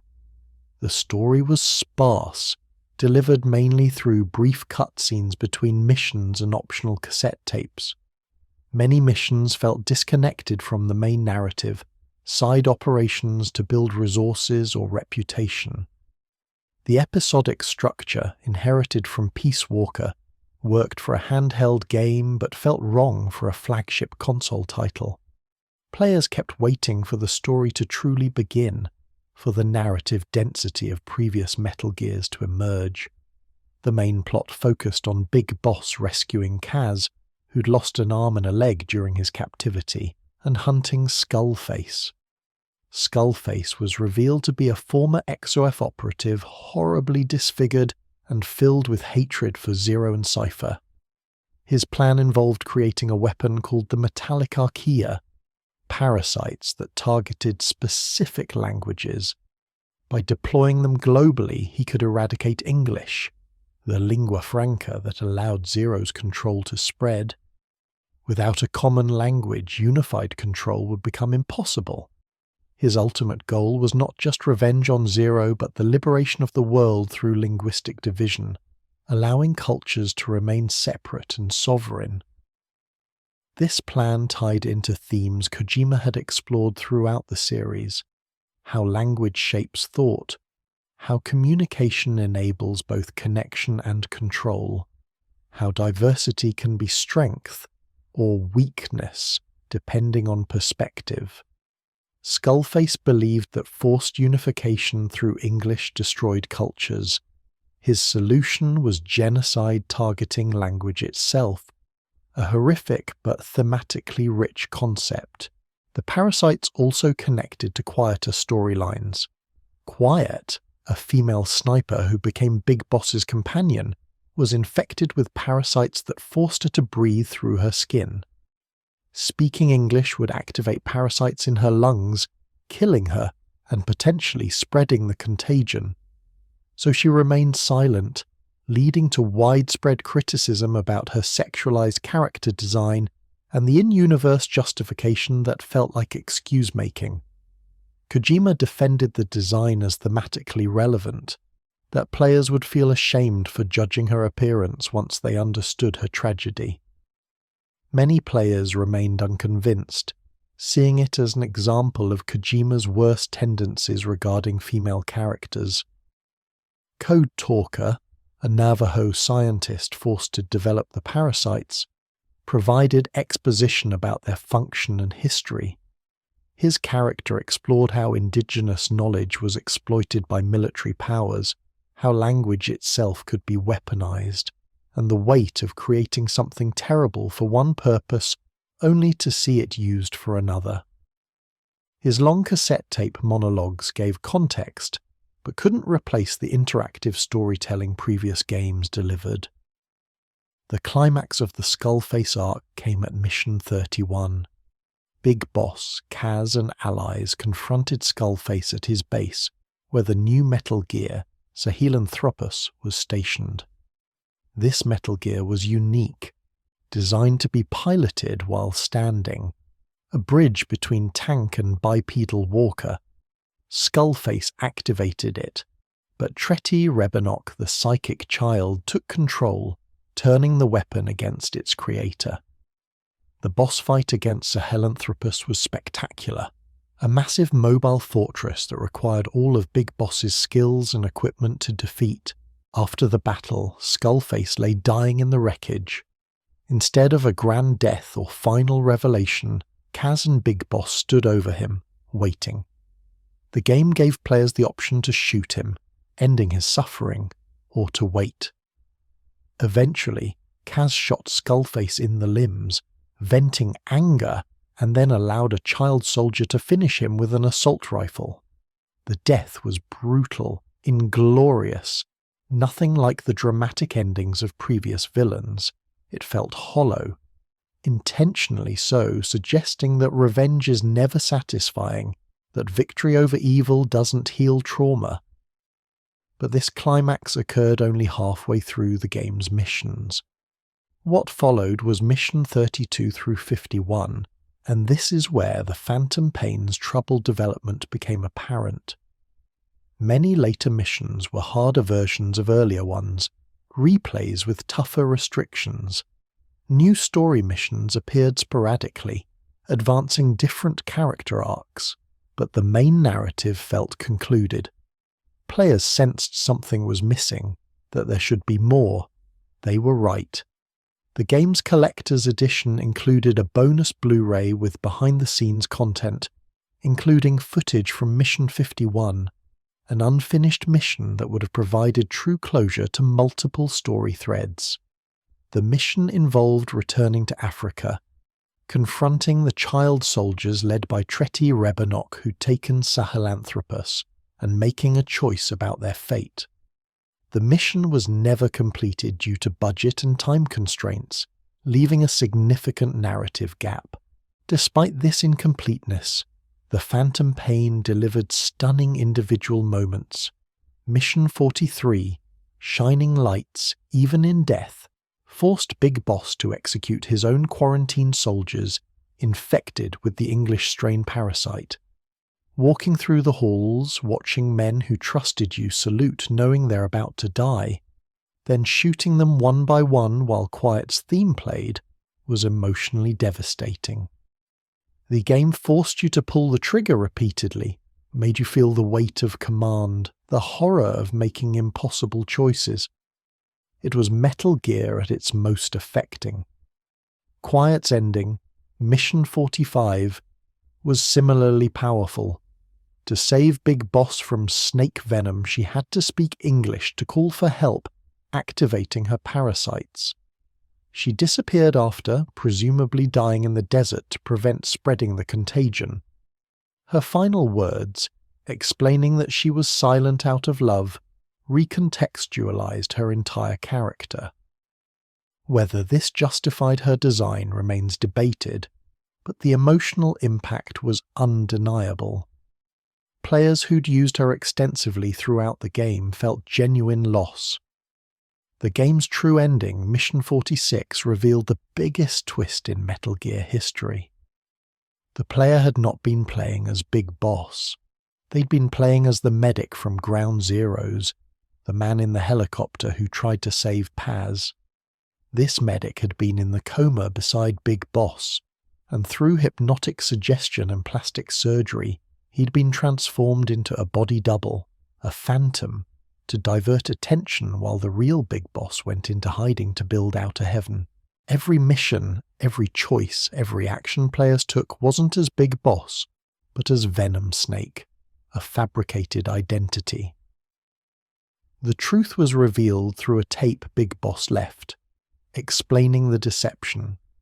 Venom was a legend, Big Boss's greatest soldier, who volunteered to become a phantom so the legend could live on. The game's title, The Phantom Pain, referred to phantom limb syndrome, the sensation of pain from a missing limb. Venom was a phantom, experiencing Big Boss's life as his own, feeling pain and glory that belonged to someone else. This twist recontextualized everything.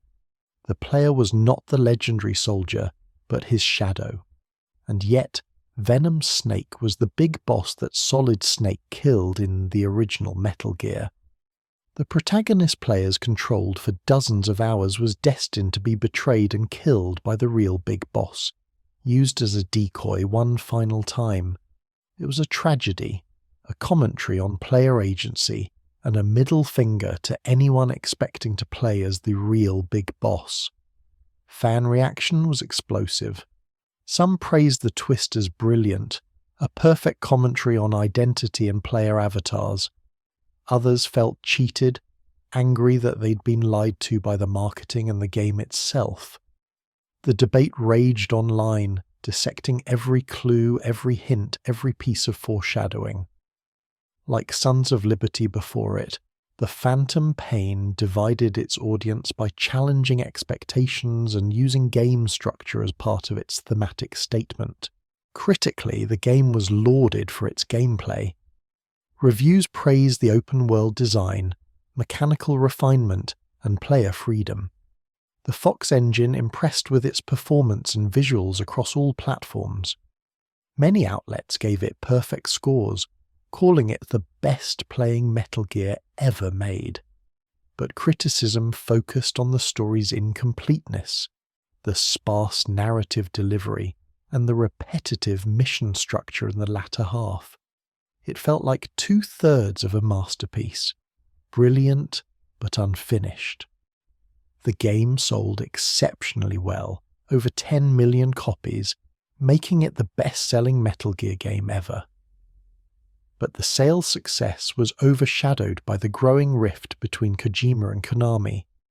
Throughout development, reports emerged of difficult working conditions, budget overruns, and conflicts between Kojima's perfectionism and Konami's desire to control costs and meet deadlines. The company removed Kojima's name from promotional materials, a shocking move that signaled serious problems. In October 2015, shortly after The Phantom Pain's release, Konami announced that Kojima would be leaving after completing his contractual obligations. The news devastated fans. The man who'd created and defined Metal Gear for nearly 30 years was being forced out. Details emerged of Konami restricting Kojima's appearances, limiting his team's communications, and shifting focus toward mobile gaming and pachinko machines, away from big-budget console games. The departure felt like the end of an era. Metal Gear without Kojima was unimaginable to many. The series had always been his vision, his themes, his idiosyncrasies. Who could continue it? Should it continue? The unanswered questions about the Phantom Pain's cut content, about what Kojima intended before Konami's deadlines intervened, would haunt the game's legacy. But even incomplete, The Phantom Pain represented Kojima's final statement on Big Boss. The character who began as a simple villain in 1987 who evolved into a tragic hero in Snake Eater, who fell from grace in Peace Walker, was revealed to be multiple people. The legend of Big Boss was larger than any one person. Venom Snake proved that with the right story, anyone could become a legend. And perhaps that was Kojima's final message about game protagonists. They're not singular individuals, but collaborative creations between developer and player, phantoms given life through interaction. Metal Gear Solid's influence on gaming cannot be overstated. Before the series, games were largely seen as children's entertainment or simple diversions. Narratives existed but rarely approached the complexity of other media. Voice acting was minimal or non-existent. Themes were straightforward: save the princess, defeat the evil empire, collect the artifacts. Gaming was fun but not often meaningful. Kojima changed that perception. Metal Gear Solid demonstrated that games could tell stories as complex as films, explore themes as deep as literature, and create emotional experiences as powerful as any art form. The series' influence rippled through the industry in multiple ways, fundamentally altering how developers, publishers, and players thought about interactive entertainment. The most immediate impact was on stealth gameplay. Before Metal Gear, stealth was a minor mechanic in action games, rarely the focus. After Metal Gear Solid's success, stealth became a genre. Thief.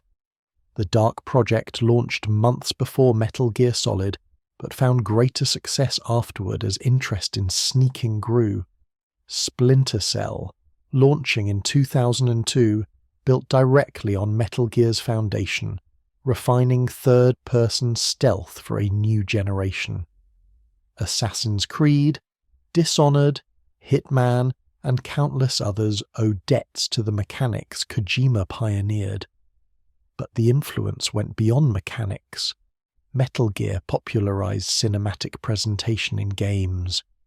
Before, cutscenes were brief and functional, explaining plot points between gameplay. Kojima treated them as short films, using varied camera angles, dramatic editing, and professional voice acting to create scenes that rivaled Hollywood productions. This approach was controversial, with some critics arguing games should focus on gameplay over cinema. But it proved popular, and soon other series adopted similar presentation styles. The Last of Us, Uncharted, God of War, Red Dead Redemption, and The Witcher all feature extensive motion-captured performances, Hollywood-quality voice acting, and seamless blending of gameplay and narrative. These games exist in a space Metal Gear Solid helped create, where storytelling is as important as mechanics, where players expect characters with depth and narratives with emotional weight. The modern prestige game, the type that wins Game of the Year awards for narrative achievement, traces its lineage to Kojima's work. Metal Gear also pioneered breaking the fourth wall in games. Psycho Mantis reading your memory card, the Colonel's codec breakdown in Sons of Liberty, the constant references to games being games, all these moments acknowledged the player's existence outside the fiction. This self-awareness influenced countless developers. The Stanley Parable, Undertale, Doki Doki Literature Club, Nier Automata, and Spec Ops. The Line all use meta-commentary and fourth wall breaks as core elements. Kojima showed that acknowledging the artifice of games could enhance rather than diminish the experience. The series' exploration of mature themes set precedents for the industry. Nuclear proliferation, genetic determinism, information warfare, the military-industrial complex, these weren't typical game subjects in the 90s, but Metal Gear tackled them seriously, trusting players to engage with complex ideas. This opened doors for other developers to explore mature content beyond violence and sexuality, to create games about war's trauma, fascism's rise, environmental collapse, and social inequality. Games like Spec Ops: The Line, which deconstructed military shooters by forcing players to commit atrocities, or Papers, Please, which explored authoritarianism through bureaucracy, exist because Metal Gear proved games could handle weighty subjects. The medium matured partly because Kojima refused to treat players as children, instead crafting narratives that demanded thought, discussion, and emotional investment. Metal Gear's influence extended to game design philosophy. The series demonstrated that player choice and emergent gameplay could coexist with authored narratives. Each game offered multiple approaches to objectives, encouraged creative problem-solving, and rewarded replaying to discover new paths or details. This balance between authorial vision and player freedom became a template. Games from Dishonored to Hitman to Breath of the Wild offer structured experiences with massive player agency, trusting players to create their own stories within designed parameters. The codec system influenced how games deliver exposition and build worlds. Instead of info dumping through mandatory cutscenes, Metal Gear made most background optional, accessible through codec calls players could initiate when curious. This respect for player time and interest became standard. Games now use audio logs, optional conversations, and discoverable lore to build depth without forcing engagement. Dark Souls item descriptions, BioShock's audio diaries, and countless other systems descend from Metal Gear's codec. Boss battles in Metal Gear set standards for memorable encounters. Each boss wasn't just a combat challenge but a character study, an exploration of themes, sometimes a commentary on games themselves. The End's sniper duel, Psycho Mantis's psychological warfare, the Sorrow's guilt trip, all transcended typical boss design. Modern games learned from this. From Software's bosses tell stories through combat. Shadow of the Colossus made bosses the entire point, each a melancholy puzzle. Metal Gear showed that bosses could be art. The series' sound design and music influenced the industry's approach to audio. Harry Gregson Williams' scores for Sons of Liberty and Beyond showed that games deserved orchestral compositions equal to films. The iconic alert sound effect became one of gaming's most recognized audio cues. The use of licensed music, like Snake Eater's theme song, proved games could integrate real-world music meaningfully. Audio became as important as visuals in creating atmosphere and emotion. Metal Gear's online components, particularly Metal Gear Solid 3's and 4's multiplayer modes, experimented with asymmetric gameplay and persistent online spaces. While not as influential as single-player aspects, they showed Kojima thinking about games as social dimensions. MGS4's Metal Gear Online was ahead of its time in some respects, featuring deep customization and clan support that predated similar systems in mainstream shooters.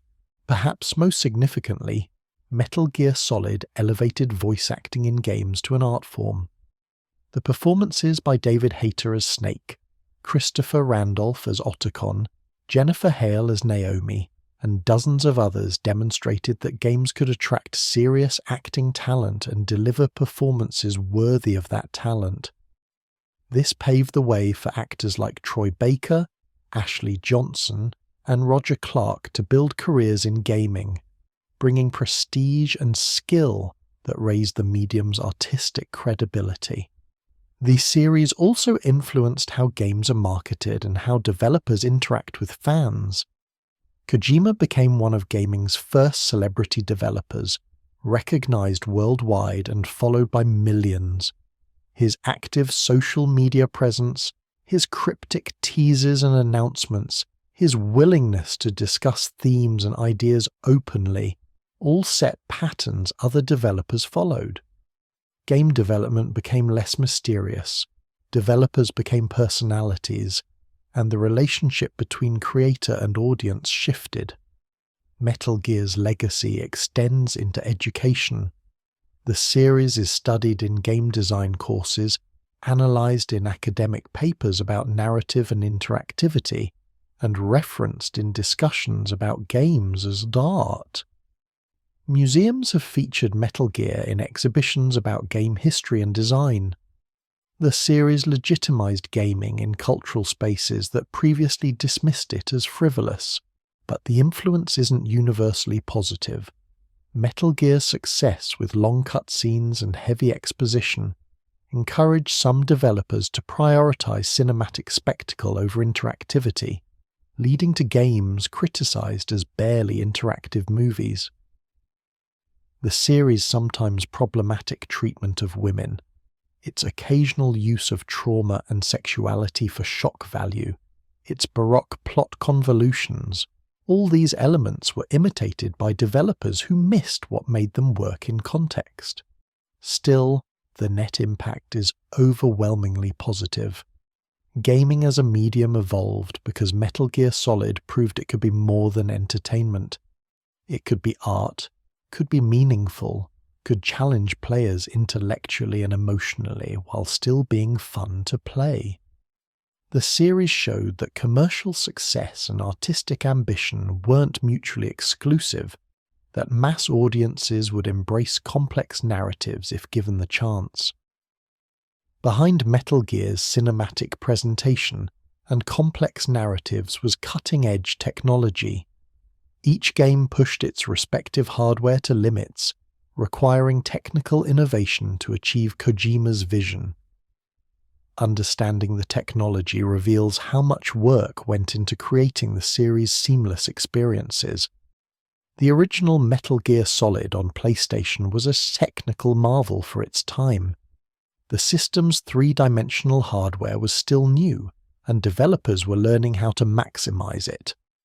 Kojima's team created a custom engine that prioritized cinematic camera control, allowing dynamic angles that enhanced drama without compromising gameplay visibility. The enemy AI used complex state machines, allowing guards to investigate sounds, call reinforcements, and search realistically. The game's use of real-time cutscenes instead of pre-rendered video was crucial. Pre-rendered scenes looked better, but required massive storage space and couldn't reflect player choices. Real-time scenes used the game engine, allowing characters to wear player-selected items, reflect damage states, and enable seamless transitions between gameplay and story. This approach became industry standard, but was novel in '98. Sons of Liberty showcased PlayStation 2's power through incredible attention to detail. The graphics engine rendered realistic ice cubes melting in glasses, steam rising from hot food, and individual drops of sweat on characters' skin. The physics system allowed interactive objects throughout the environment. You could shoot bottles, and they'd shatter realistically. Shoot a fire extinguisher, and foam would spray across the floor. This environmental interactivity made the world feel tangible, a living space rather than a static backdrop. The AI advanced significantly in Sons of Liberty. Guards would work together tactically, communicate via radio, and adapt to player strategies. If you hid in lockers repeatedly, they'd start checking lockers. If you favoured certain paths, they'd patrol them more heavily. This dynamic adaptation kept gameplay fresh and encouraged varied approaches. The technical challenge of programming cooperative AI across multiple agents was substantial, requiring custom scripting tools and extensive testing. Snake Eater on PlayStation 2 pushed different technical boundaries. The jungle setting required rendering vast amounts of foliage, with each plant reacting to Snake's movement. The camouflage system calculated surface textures in real time, matching Snake's outfit to his surroundings. The stamina system tracked dozens of food types, each with different nutritional values and shelf lives. The injury system required modelling individual body parts and simulating specific wounds. This systemic depth was computationally expensive but made the survival mechanics feel authentic. The game's use of vertex animation for character faces during codec calls allowed expressive performances without excessive memory use. This technique, combined with professional motion capture, created some of the most believable character animations of the PlayStation 2 era. The Ends boss battle required AI sophisticated enough to hunt the player across a massive arena while remaining challenging but fair, a delicate balance achieved through countless iterations. Guns of the Patriots leveraged PlayStation 3's Cell processor to render massive war zones filled with combatants. The game featured dozens of soldiers fighting simultaneously with individual AI controlling each one. The Beauty and Beast bosses required combining multiple rendering techniques, with transforming armor, particle effects, and seamless transitions between phases. The game's installation to hard drive allowed faster loading, but also enabled Kojima to include uncompressed audio and high-resolution textures, contributing to the cinematic presentation. The motion capture for MGS4 was extensive, with actors performing entire scenes including subtle gestures and expressions. The facial animation system used bone-based rigs that allowed realistic emotional range. Big Boss's aged appearance required special attention to detail, showing weathering and exhaustion through skin texture, animation, and lighting. The technical achievement was creating empathy through visual storytelling, making Snake's mortality viscerally apparent. The Fox engine, developed for Metal Gear Solid 5, represented Kojima's most ambitious technical project. The engine was designed to be scalable, running on PlayStation 3, PlayStation 4, Xbox 360, Xbox One, and PC with appropriate settings. The real-time lighting system simulated realistic sunlight, shadows, and atmospheric effects. The weather system wasn't just visual but affected gameplay, with rain reducing visibility and wind carrying sound. The open-world streaming technology allowed seamless travel across large maps without loading screens. The game used aggressive LOD, level of detail, systems to maintain performance while rendering vast distances. Mother Base featured instancing technology to populate hundreds of soldiers efficiently. The Fulton extraction system required physics simulations for weight, wind resistance, and trajectory, making each extraction feel physically plausible. The Fox engine's asset pipeline allowed rapid iteration, crucial given the game's scope. Artists could see changes immediately in real time, accelerating development. The engine's facial animation system used blend shapes and joint-based rigs to create expressive performances from motion capture data. Quiet's breathing animations required special attention, with skin shaders reacting to environmental conditions, a technical showcase that unfortunately drew criticism for its sexualized execution. Throughout the series, audio technology evolved. The original Metal Gear Solid used spatial audio positioning, allowing players to locate enemies by sound. Subsequent games expanded this with more sophisticated sound propagation, environmental reverb, and dynamic mixing. Guns of the Patriots featured surround sound mixes that rivaled film productions, with directional audio cueing players to threats and enhancing the cinematic experience. The series' technological innovations often seemed invisible to players, which was the point. The best technology serves the experience without drawing attention to itself. Metal Gear's tech enabled Kojima's vision, allowing complex AI, cinematic presentation, and responsive gameplay to coexist. The technical team's work ensured that players could focus on the story and mechanics without technical issues breaking immersion. After Kojima's departure from Konami in late 2015, the future of Metal Gear became uncertain. The series had been Kojima's creation for nearly 30 years, and imagining it without him felt wrong to many fans. Konami owned the intellectual property but had lost the visionary who defined it. What would they do with Metal Gear? Could anyone else continue the series? Should anyone try? The first post-Kojima Metal Gear project was Metal Gear Survive, announced in August 2016 and released in February 2018. The game was a cooperative survival title set in an alternate timeline where soldiers from Mother Base were pulled through a wormhole into a hostile dimension. Players gathered resources, built bases, and fought zombie-like creatures in what amounted to a Metal Gear skinned survival game. The reaction was overwhelmingly negative. Fans saw it as a cynical cash grab, using Metal Gear's name to sell a game that had nothing to do with the series' themes or gameplay. The always online requirement for a primarily single-player experience frustrated players. The microtransactions, including paid save slots, were seen as insulting. Reviews were mixed to negative and sales were poor. Metal Gear Survive became emblematic of everything fans feared about Metal Gear without Kojima. Hollow, mercenary, devoid of vision. Konami's focus had shifted away from big-budget console games toward mobile gaming, pachinko and fitness centers, which were reportedly more profitable. This business pivot made sense financially, but alienated the gaming community that had supported Konami for decades. The company became a symbol of how corporate priorities can destroy creative legacy, how art can be sacrificed for profit margins.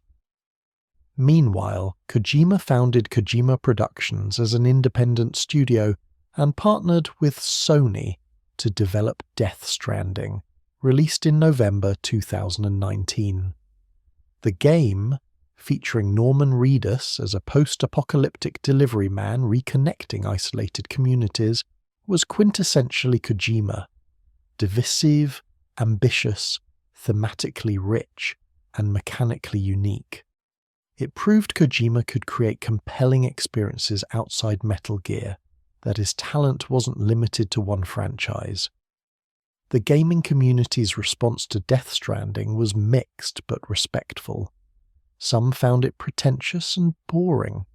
Others praised its meditative gameplay and timely themes about connection and isolation. But everyone agreed it was distinctly Kojima's vision, uncompromised by corporate interference. For fans who'd watched his struggles with Konami, seeing him create freely was satisfying, even for those who didn't love the result. As for Metal Gear itself, the series remained in limbo. Konami continued selling the existing games, releasing collections and remasters to generate revenue from the catalogue. But new mainline entries seemed unlikely. Without Kojima, who could carry the series forward? Attempting to continue the narrative without him risked creating something that fans would reject as inauthentic. Starting fresh with new characters and themes risked losing what made Metal Gear special. There were occasional rumours of remakes or remasters. Metal Gear Solid 1 was repeatedly rumoured to be receiving the remake treatment, potentially bringing Kojima's vision to modern hardware with updated graphics and gameplay. Fans expressed interest, but Konami remained silent. The company seemed content to let the franchise lie dormant, neither killing it entirely nor committing to its future. This limbo was frustrating, but perhaps appropriate. Metal Gear Solid was always Kojima's series, and continuing it without him felt like writing new Harry Potter books without Rowling, or making Star Wars films without Lucas, which, well, that happened and was divisive. Sometimes a creative work is so tied to its creator that separation is impossible. Metal Gear might be one of those cases. The series' legacy, however, remained untouchable. Regardless of what Konami did or didn't do with the IP, the games that existed had already changed gaming permanently. New generations discovered Metal Gear through backward compatibility, remasters, and recommendations. Streamers introduced audiences to the series' quirks and brilliance. The games remained relevant, discussed, and celebrated. The impact on individual lives was perhaps most significant. For many players, Metal Gear Solid wasn't just a game, but a formative experience. It taught them that games could be art, that narratives could be complex, that themes could challenge worldviews. People chose careers in game development inspired by Kojima's work. Others found communities through shared love of the series, forming friendships that lasted decades. The themes Metal Gear explored remained relevant. Nuclear proliferation, still a global concern. Information warfare, more critical than ever in the age of social media and fake news. The military-industrial complex perpetually expanding. Genetic engineering and its ethical implications advancing rapidly. The series asked questions that didn't have easy answers, and those questions lingered with players long after finishing the games. Metal Gear Solid also represented a specific moment in gaming history. The late 90s through early 2000s were a period of rapid evolution.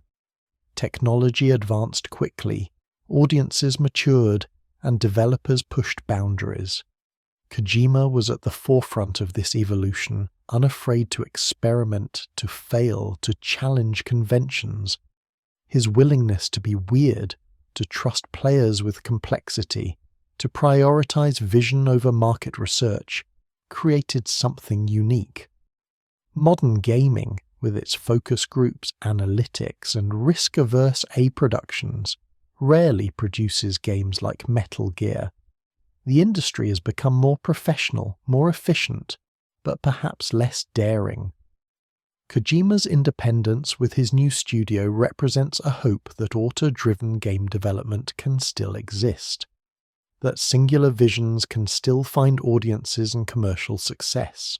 For Konami, the Metal Gear situation represents a cautionary tale. The company prioritized short-term profits and corporate control over creative relationships, and in doing so they lost one of gaming's most valuable voices. The goodwill Konami built over decades evaporated quickly when fans perceived the company as destroying something they loved for financial gain.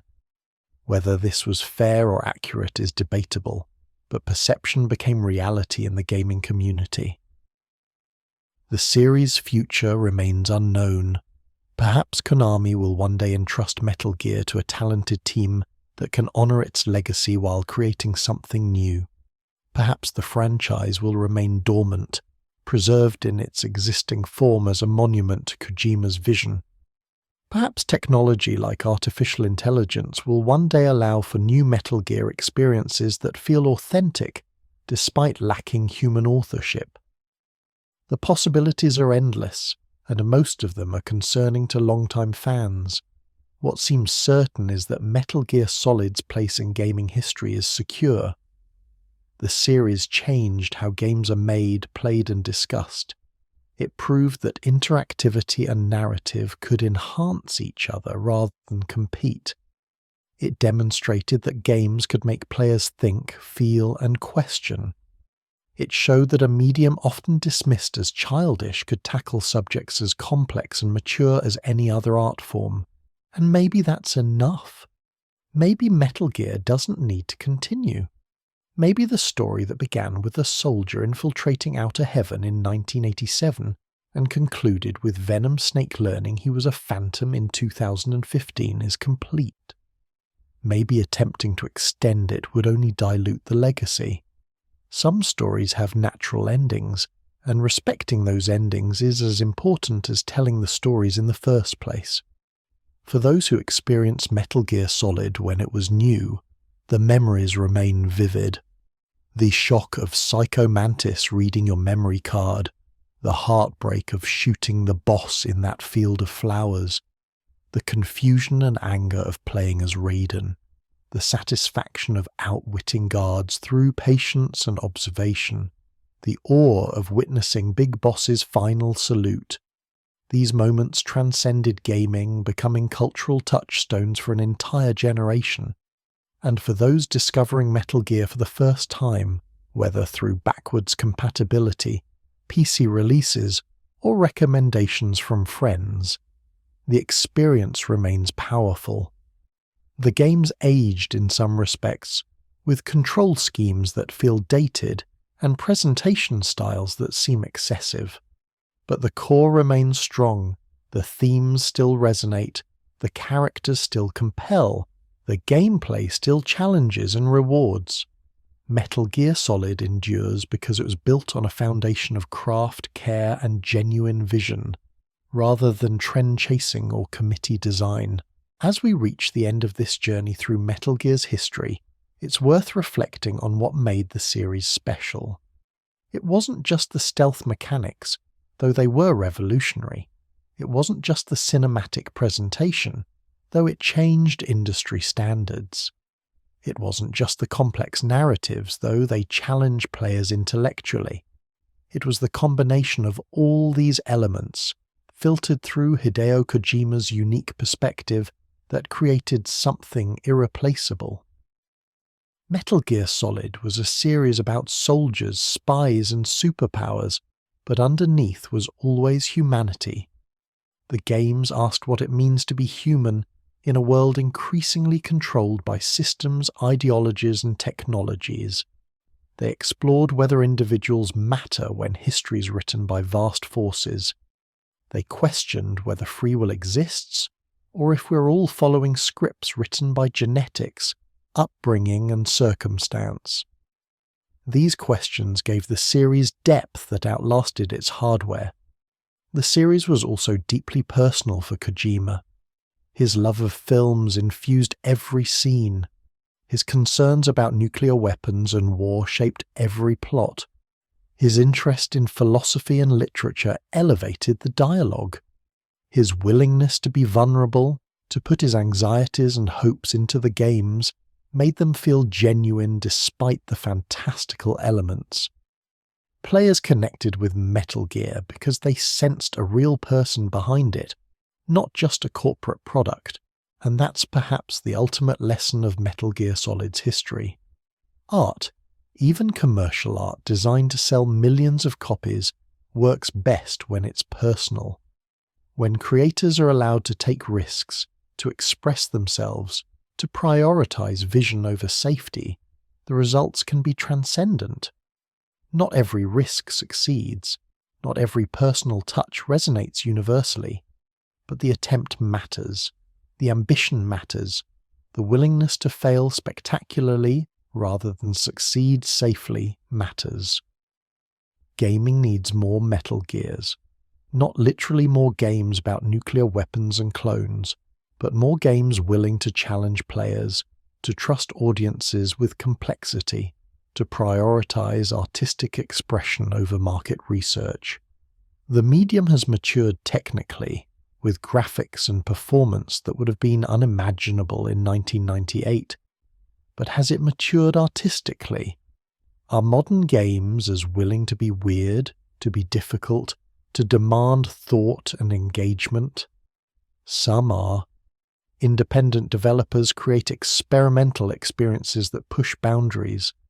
Some A studios still take risks. But the industry's risk-averse nature, driven by budgets that require millions of sales to break even, often stifles innovation. Metal Gear existed in a sweet spot where commercial viability and artistic ambition could coexist, and that space feels increasingly rare. As you drift towards sleep tonight, consider what Metal Gear Solid represents. Not just a franchise or a collection of games, but a reminder of what's possible when creators are trusted, when audiences are respected, when art is valued alongside profit. This series proved that games could make you feel something beyond excitement or accomplishment. They could make you think about war, about control, about truth. They could make you question your assumptions and challenge your beliefs. And maybe, in some small way, they made the world slightly better. by teaching a generation that violence has costs, that authority should be questioned, that information can be weaponized, that individuals can resist systems even when victory seems impossible. These lessons, delivered through a medium often dismissed as frivolous, may have shaped how millions of people view the world. That's the true legacy of Metal Gear Solid. Not just the gameplay innovations or technical achievements, but the ideas it spread, the conversations it started, the minds it opened. From a simple stealth game on an obscure computer in 1987 to a cultural phenomenon that spanned decades, Metal Gear grew into something far larger than anyone could have predicted. The stealth genre exists because of Metal Gear. Cinematic games exist because of Metal Gear. Meta-narratives in games exist because of Metal Gear. Mature storytelling in games exists because of Metal Gear. And countless developers, inspired by Kojima's work, have created their own visions that push gaming forward in new directions. The ripples spread outward, touching corners of the industry that don't even realize where the influence originated. So as you close your eyes, let the memories of Shadow Moses fade into dreams. Let the codec calls become whispers. Let the alert sound become a distant echo. The mission is complete. The story is told. And somewhere in the darkness, Solid Snake, Big Boss, Raiden, Venom, and all the others rest. Their war's finally over, their sacrifices remembered.